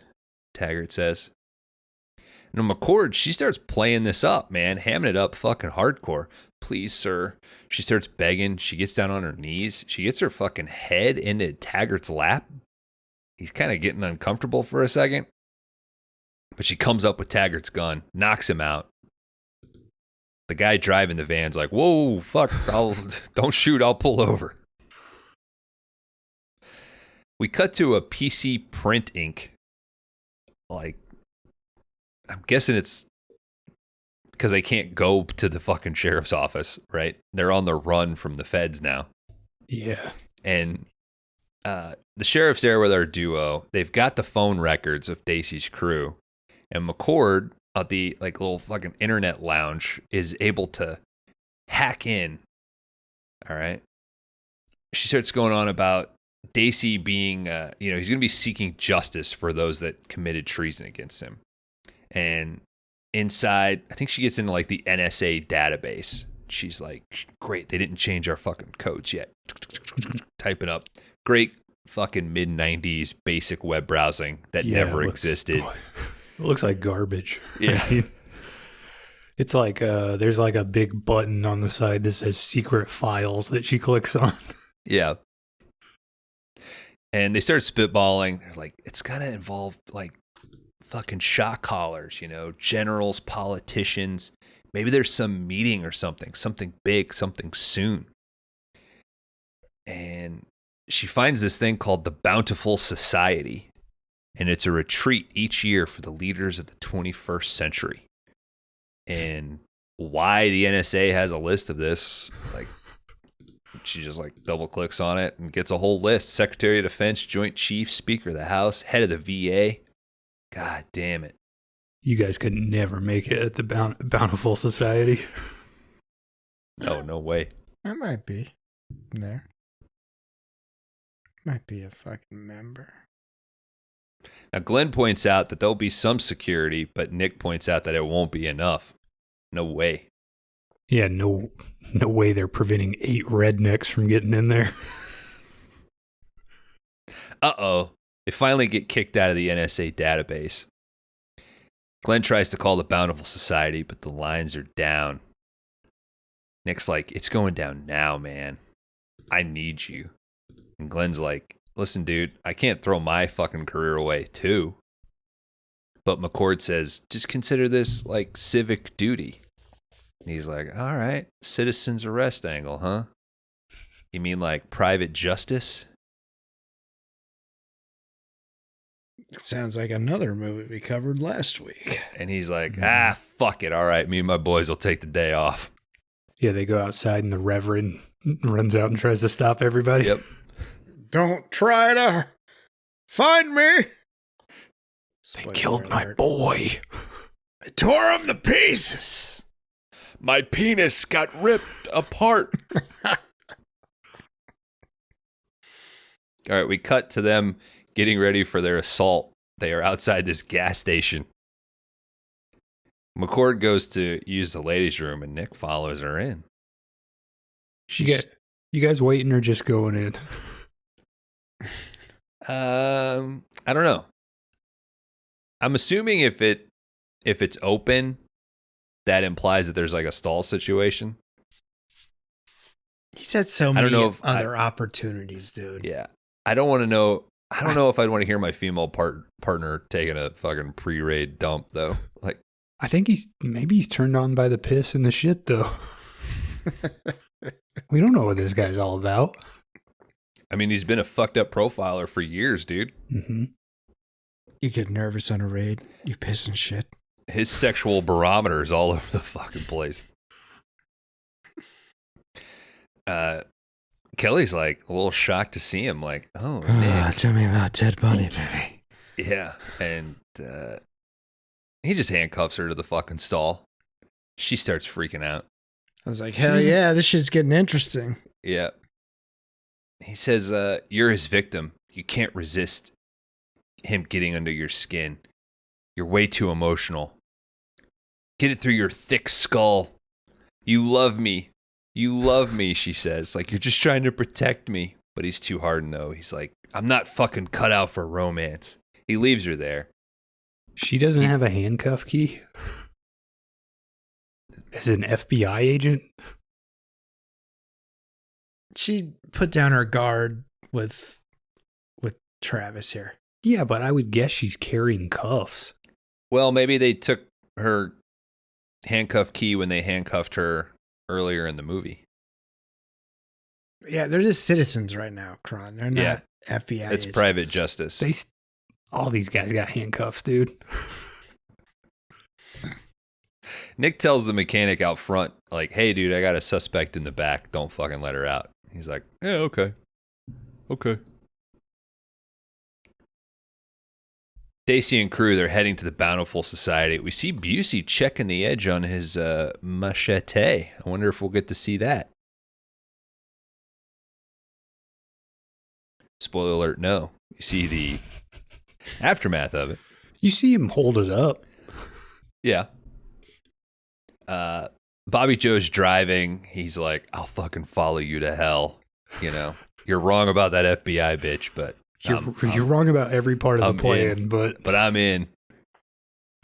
And then this stupid mechanic, he goes into the bathroom, and Kelly's like, "Can you read?" He's like, "Yeah." FBI, let me the fuck out of here. You see the tiny printing on this jacket? Bye. She's like, "Give me a car." See her drive off. The dude's like, "The fucking engine light's on. It runs a little hot. The brakes are fucking shot. You're gonna bring it back though, right?" She also tells him to get her a gun. Yeah.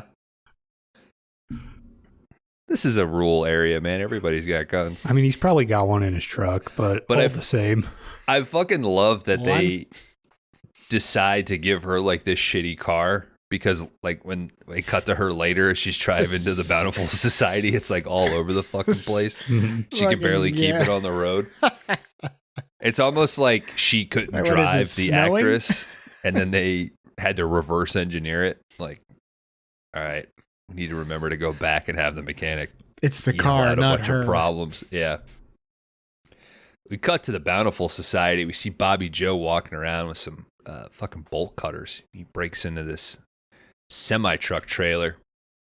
So it's weird. There's like a parking lot area. There's a bunch of tents, a bunch of like, it's just a generic camping outdoor meeting area, right? On this lakeside. It's got some fancy beds in those tents.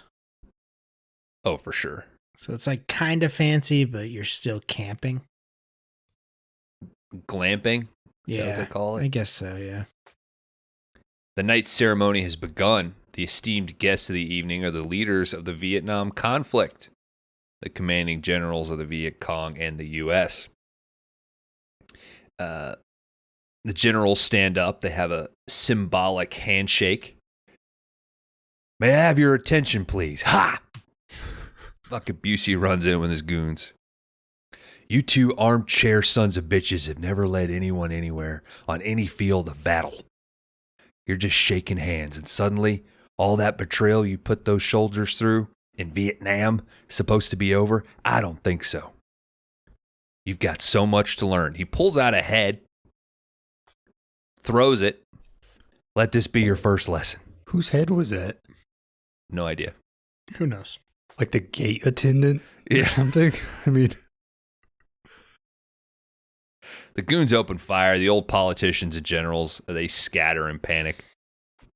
Some of the security... Go ahead. This is one of the weirdest scenes. Like, they start firing into a crowd of people, and I don't think they hit anyone. Like, everyone runs off. Nobody hits anybody in this movie, Kron. They could have ended it right there. Yeah, but how hard? I mean, I get that your budget's not huge. How hard is it for one guy to fall over and clutch his chest? I mean...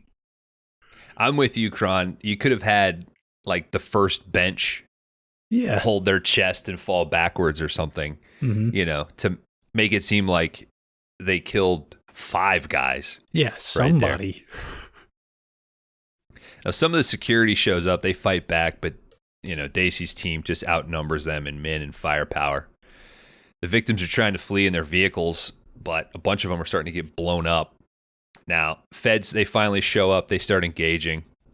"Jesus, goddamn, we are outmanned, outgunned, we're outflanked, we are fucked," says the sheriff.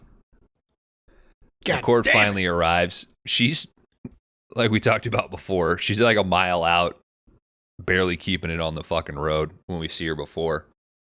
But Bobby Joe is up on the back of this truck just shooting at a bunch of people.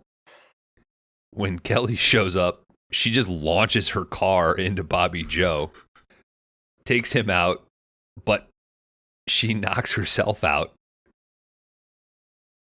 Dacey grabs her. "We got some unfinished business," pulls her out of the truck. So, I mean, Nick was right. Like, she became a problem in this. Immediately. Yeah. Like, she would have been better at the gas station bathroom. Yeah. Also, how long was she in that bathroom? Because it seems like she arrives 3 minutes after, like, the FBI and the sheriffs do. Not very long. That's what I took it as. Just a few minutes later. Yeah, that guy instantly was like, I gotta go check out this convict. There's a girl handcuffed in a bathroom. Let me go check it out. All right. This is like a scene in that Lincoln movie I watched. Daisy now having Kelly, he's got a core group of people. They take off towards the water and they hop in a boat. Nick and Glenn, they take off. Nick gets in another boat. It looks like the size of a jet ski. Like it's a crazy small little like center wheeled boat. Like two jet skis put together, yeah. Yeah, it's like a one man. You just stand at the little wheel and operate the thing. Hey, Travis, go back to FBI school. You'll never catch me. They fucking take off. All right. Over your head, FBI boy. Daisy's boat's being driven by his fucking psycho lady while he lays over McCord. I like you. I really do. I promise to make your death slow and sweet. And Kelly starts talking shit back to him. You can beat me, you can kill me, but you can't defeat me.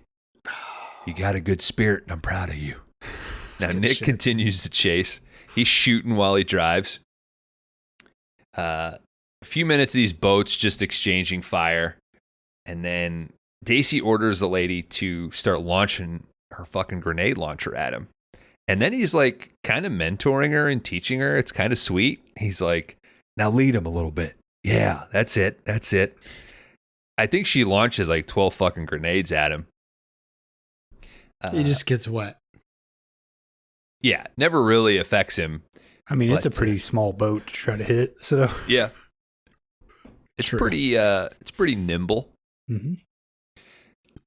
So what he decides to do, and I fucking love this. I think doesn't the new Roadhouse, isn't there kind of like a stunt like this at the end of that? So Nick just drives his boat towards Daisy's boat, but stands at the front of it. So when it collides, he goes launching forward into Daisy's boat. They start fighting, he and Daisy, and then McCord starts fighting the Harley Quinn chick.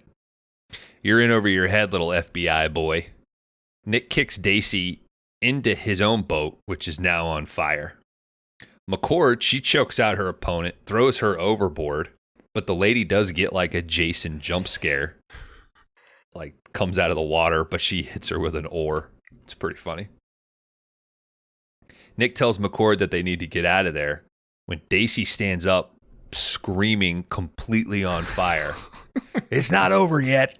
You're in over your head, FBI boy. I'm on fire and I love it.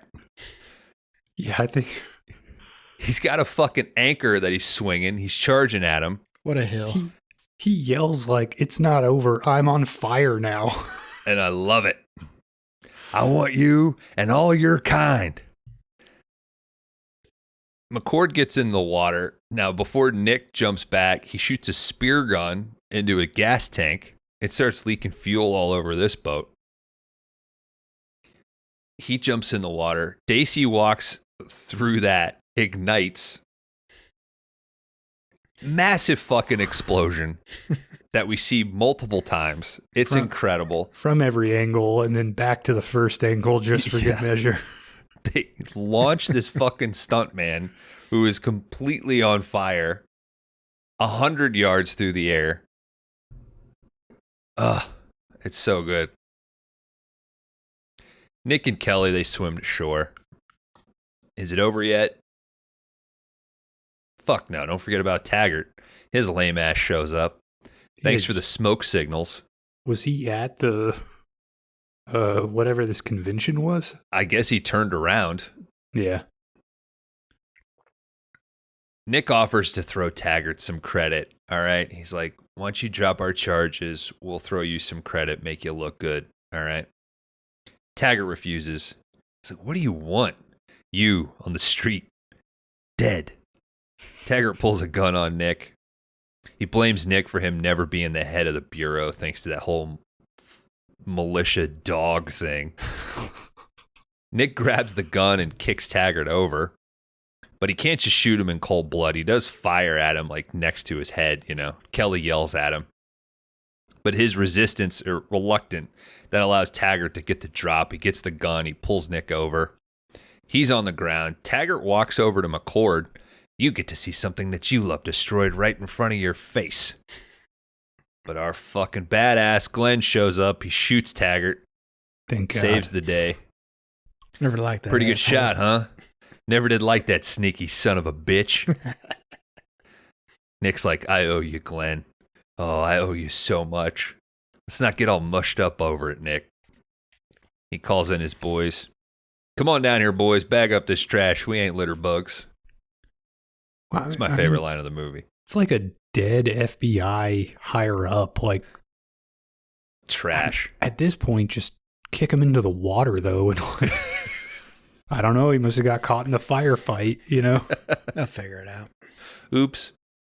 I feel like this creates a thing where it's like they're going to dig the slug out of him and be like, matches the barrel pattern of Sheriff's gun.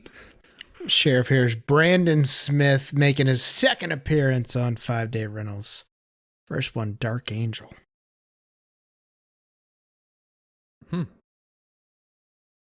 Nick and Kelly, they walk away, and Kelly claims that it's Valentine's Day.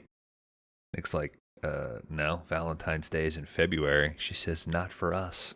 Oh my God.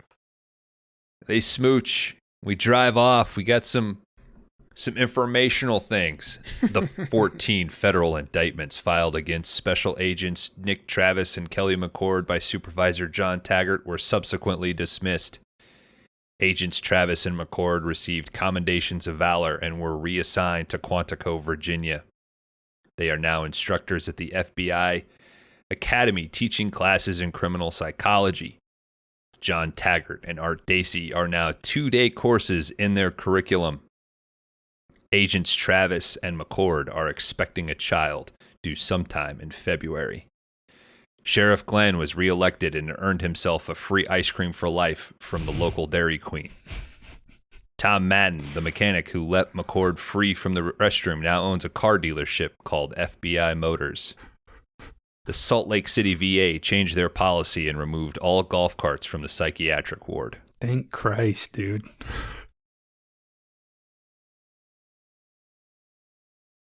I may have added a few of those because I think it was... This might be our first movie with that ending, though. Yeah, it's also one of the most unbelievable movies I've ever seen to have like years where the story really went from here.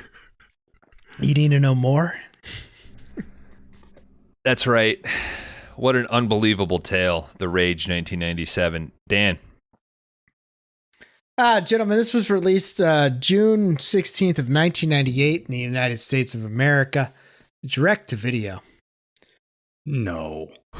I have no information on budget or box office because it's direct to video. That week at the cinema, you could catch Mulan and the X-Files movie. Great double feature. The week before that, this was also when movies were released on Tuesdays instead of Fridays. The 12th, you could catch Can't Hardly Wait and Dirty Work. Oh. First DVD I ever owned, guys, was Dirty Work. Nice. IMDb. Never seen so many dead hookers in all my life. IMDb has 2 things for trivia. Everybody sucking on sand? Was set to film in Ontario, Canada, but they decided on Utah instead. Cheaper. And Gary Sinise was looked at for Gary Busey's part, but they chose Busey. You got to. We already got the chair that's got Gary written on the back of it. I think the better Gary won. And that's all I got for a pun for the research, gentlemen. Do you think Sinise is bummed that he didn't take it? No, not at all. To try to 97? You think he would do more to clear off the Lieutenant Dan funk, right? Mm-hmm. What was he doing in 97? Was this after Forrest Gump? What was Forrest Gump? Yeah. 96? When was 95? 96? When was Apollo 13? Ooh. 95?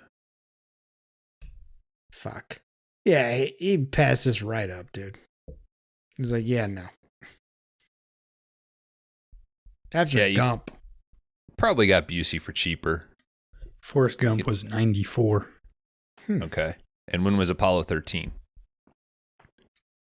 1995. Okay. So yeah, he's not dropping to this at that point. Man, he was on fire there for 2 years, huh? You know who else was on fire and loving it? Bruce Springsteen. Art Dacey. Guys, rate my Letterboxd. Rate my box. I locked you, or no, you both locked me in. I did. That's incorrect. You did 3.5. Dan did a 4. I did a 4.0. 4.0. Bones, you rate Kron. our Letterboxd. Yeah, Kron, what do you got for Dan? 3.5 as well. Dan? What you got for Kron? Kron, I'm going a 3.5 for Kron Howard. I'm going 3.5 for both of you. How interesting. Kron Howard.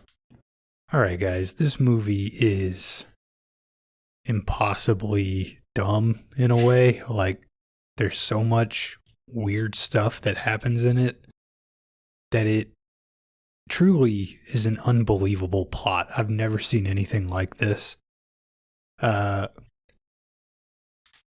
Each scene, when it starts, you think, wow, that last scene was crazy.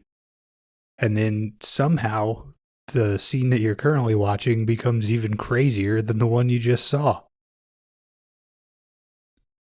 If you've watched a lot of movies and you see this thing, you can start putting the pieces together in your head of, oh, this guy did this thing and it's going to come back around. And none of that ever happens. The movie's not interested in the conventions of modern filmmaking. It just wants to do its own crazy thing. This is incredibly entertaining. Everybody involved is, I mean, honestly, like giving a pretty decent performance considering the movie they're in. I split up my first watch over 2 days. I couldn't believe what I learned about the main character when I came back on day 2. Gary Busey screaming, I'm on fire and I love it. I mean, I don't know this seems like a rambling, incoherent statement. This is a rambling, incoherent movie. But at the end of the day, I mean, shine on, you crazy diamond. This thing cooks, man. It's entertaining as hell. 3.5.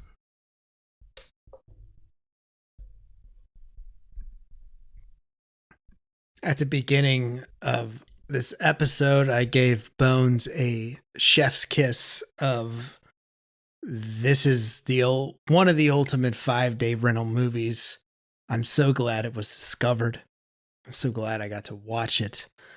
I'll echo Kron. Performances are not that bad here. Brandon Smith, our sheriff, I would love to see a prequel, a sequel, anything. Get that fucking on film, please. God damn it, please. Jesus Christ. I had fucking fun from the beginning, dude. My wife is sitting over here like, what the fuck are you laughing at?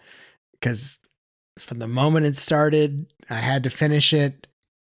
I watched this on a fucking Sunday night. I don't normally do that for 5-day rentals. It's normally a fucking Tuesday for me. It's just a good fucking time. Wet Ass Busey, I think, is a fucking fantastic category. I think we knocked it out of the park for these 3. This is a goddamn 4.0 for me, dude. I had such a good fucking time. It's such a fucking mess, but every time there's a vehicle on screen, this fucking director Sidney J. Fury is doing fucking great things with that.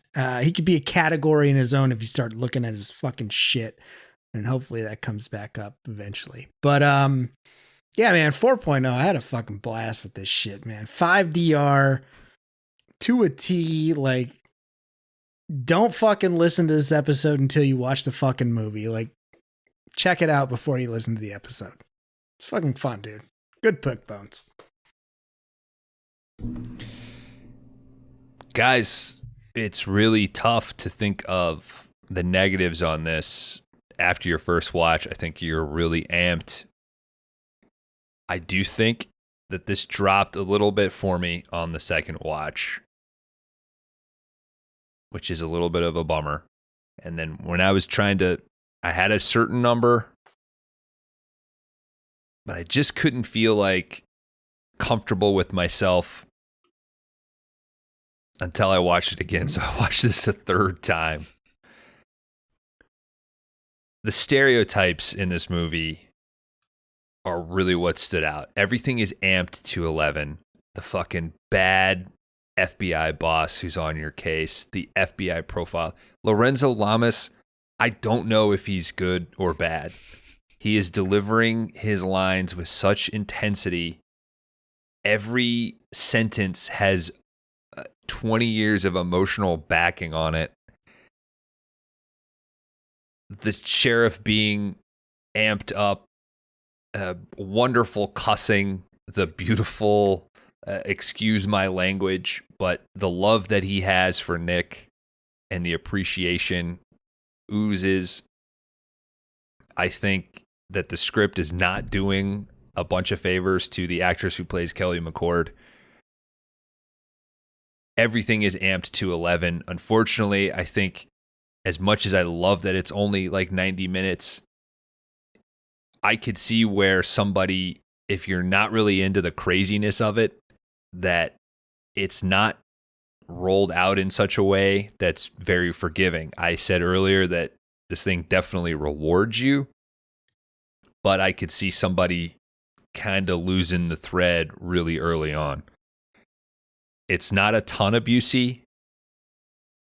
There are times, particularly when he's doing his manifesto, it does look like he's reading off of a cue card to the left, but it's still fucking Busey, and he knows what movie he's in more so than anybody else. I had a tough time coming down, like, could I rate this higher than Surviving the Game?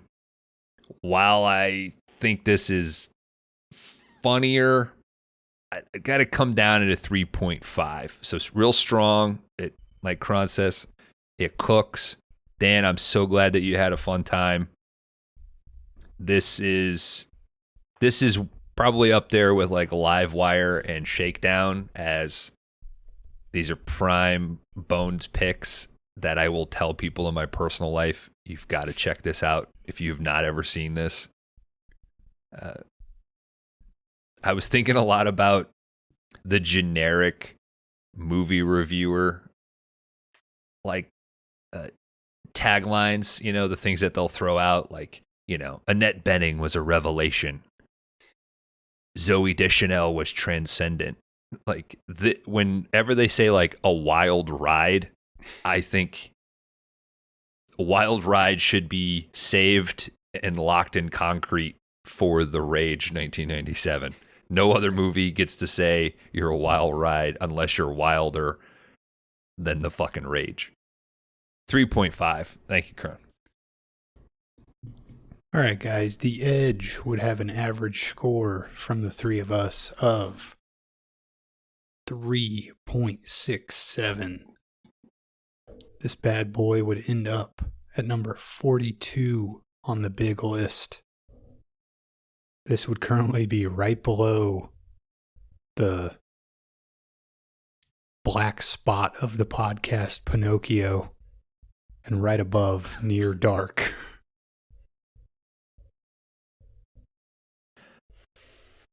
Harsh.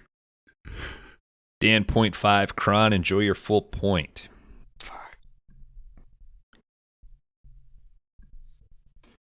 Dan, how you said that we knocked it out of the park. Was this what you had in mind with Wet Ass Busey? Do you feel good?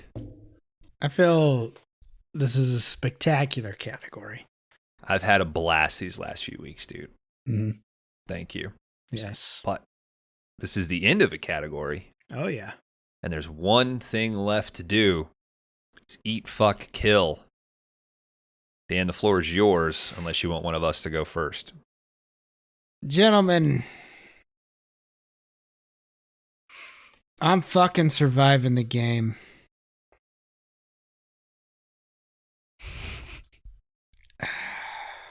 Now what are you going to do? I'm eating the rage. Oh. And I gotta kill Silver Bullet. Wow. Dan, a movie from your childhood. I know. I mean, but it could change day to day. You're 4-5. You're killing. Mm. It's tough. That's a tough one. It's a tough one. Maybe talk to your dad about it and see how he feels. I don't know if I've seen the other two. Guys, I already got mine. I'm going to eat Silver Bullet. Because I've been wanting to eat a bullet for years. I'm going to fuck the rage and kill surviving the game. That is mine as well, Kron. It's tough. Mm-hmm.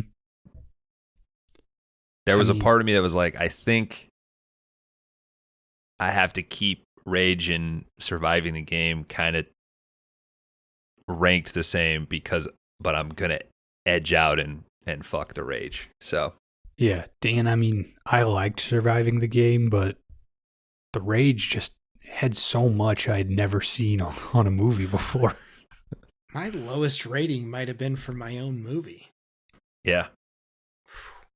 The rage is sort of like Taco Bell. Like, it's the same ingredients of other movies that you've seen, but it's like, oh, if you put 7 of them in there, it works weirdly.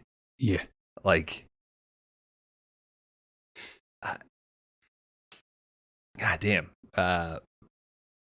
I'm glad that you guys just had remotely as much fun as I did on that first watch. So I feel good. I feel like I let down with some of the previous categories. So hell yeah. Wet Ass Busey. Wet Ass Busey. I will say, Bones did end this with literally a wet ass Busey. He does jump into or explode into a lake. Wow. Wet Ass Busey. Look at that. Some things are just super cosmic nova, dude. Well, I mean, for a brief second there, though, he was the total opposite of wet ass. He's a burnt ass Busey. He's burning alive.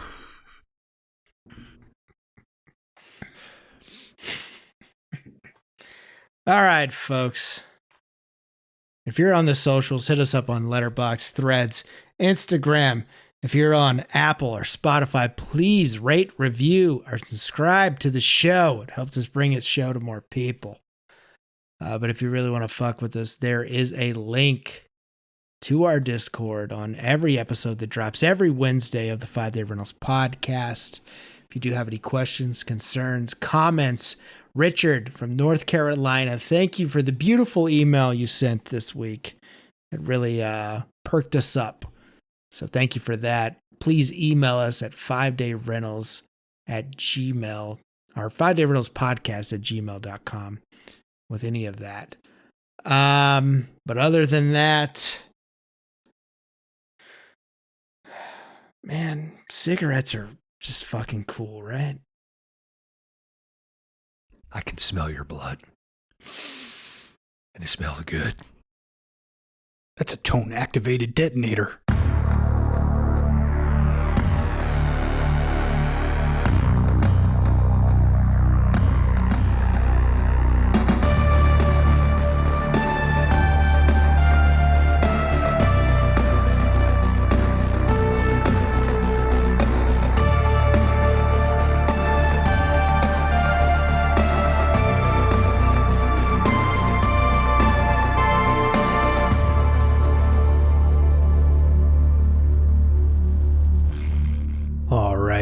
back, everybody, to the 5-Day Rentals podcast. This is the after shower segment of the episode. I want my bone room back. No, dude. I'm sick, man. I want to be around my bones. Okay. I hate being in Dan's. It's all Dillinger Escape Plan music.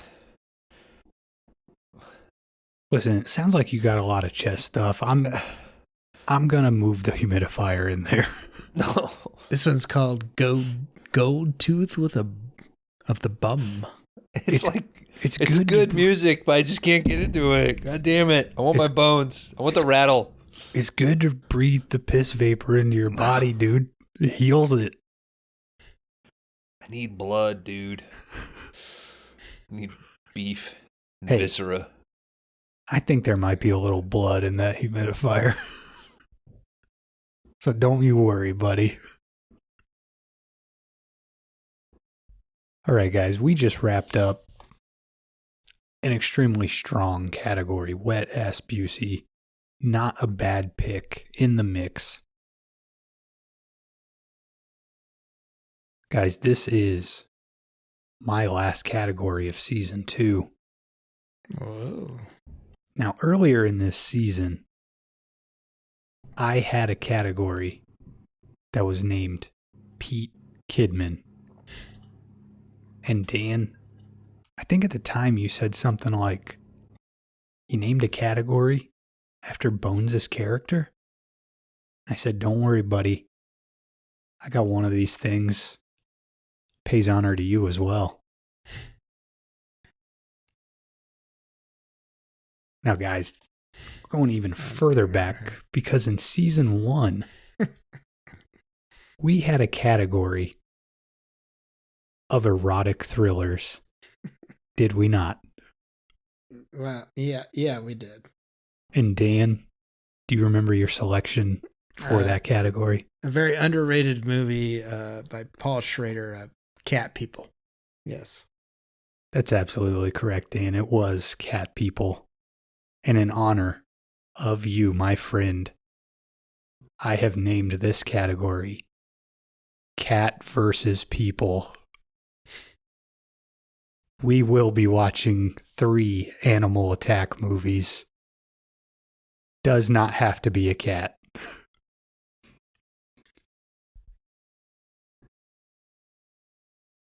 But guys, our first movie is going to be a cat.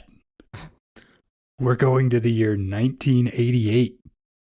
We're watching a movie directed by Graydon Clark. And the name of that movie is Uninvited.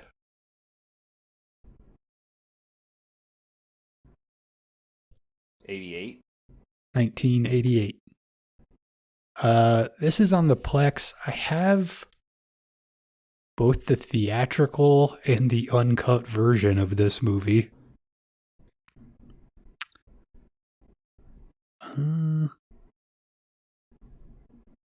Let's watch the director's cut. Director's cut. Okay.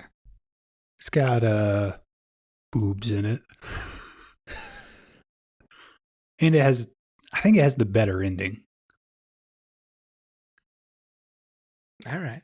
This is that movie you chose on a Horror Drafts episode, I believe. Yes, I did go on Horror Drafts to do animal attack films, and this was my very last selection because I knew Brantley and Nick respected themselves and would not pick this movie.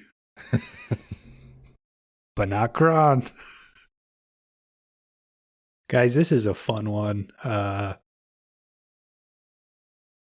Killer cat movie. The cat, 3 minutes into the movie, seems like he's over it. So it's going to be a good time. Is this an Australian movie as well? I don't know where the hell this thing... I don't think so. I mean, I don't think there's any... I might be thinking of something different. Now I'm thinking of The Long Weekend. This does have George Kennedy in it, who shows up in a shitload of bad movies. Hell yeah. Long Weekend is a good movie, Dan. I I was between Long Weekend and this movie, but this feels more 5DR. The letterbox rating spread of the people I follow is fucking incredible. This thing goes from 5-star hearts to 1.5-star hearts. So looks like it's shitty, but people love it. It deserved all those hearts and half those stars. Okay. I don't know. We'll find out. Are we looking at like is this like a real cat? Is there a lot of meows and shit? There's a good bit of meows. Okay, some so hisses. All right, yeah. the dogs are gonna have to be tired when I throw this on. But yeah, this is, I mean, I don't know, like a no budget. Most of the movie takes place on one boat. You're going to have a good time. I'm excited for both of you to see this film. Never seen it, so yeah. I have some questions on the category, just to clarify. Sure. Could be land, air, or sea-based animals. You could do any animal. You want to do a ant, go for it. What about a dragon? That's not a real animal. That was my next question was, No does it animals, need to be, it can't be like a mythical. I think for what I'm wanting to see in the category, let's stick to real animals that exist in the real world. Okay. Can it be mutated or have some supernatural affectation? Yeah, that's okay. As long as it's a real animal. Okay. If it starts as a real animal and gets mutated to some weird thing, that's okay. I think there's like a mutation angle in Uninvited. So, Okay. yeah. All right. But no, like no dragons, no. I mean, I would say nothing like Deep Rising. I guess if you want to argue that's an animal that's not been discovered. But I mean, you got a lot of choices, right? Yeah. With normal animals. Could it be an extinct animal? Or a hybrid animal, like, you know, they genetically put a horse with a goat. I don't know. Do you have a movie where this happens? No, I'm just doing my due diligence now, so Okay. because I want to make sure that you are satisfied and happy with your last category. Gotta be a real animal. Okay. Your animal can be mutated. Your animal cannot be two separate animals put together. Okay. Can it be genetically modified? Does that count as mutated? I think that counts as mutated. Like a deep blue sea. Can it Okay. be? Yeah, that'd be fine. That'd be fine. Can it be an island where animals are mutated by a certain doctor? I mean, okay, your movie does have to have an animal attacking a person. Like that scene has to happen. And I kind of want that to be the focus of the movie. So if you've just got a scene where a monkey attacks a guy, but it's unrelated to the rest of the movie, I don't think that counts. All right. Did we get an answer on extinct animal? Extinct animals, okay. If it existed at one point in time. Okay.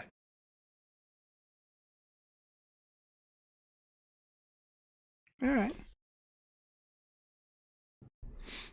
And we're going to say no Jaws, right? Yeah, let's go ahead and say no Jaws. We've all seen Jaws and know that's a good movie.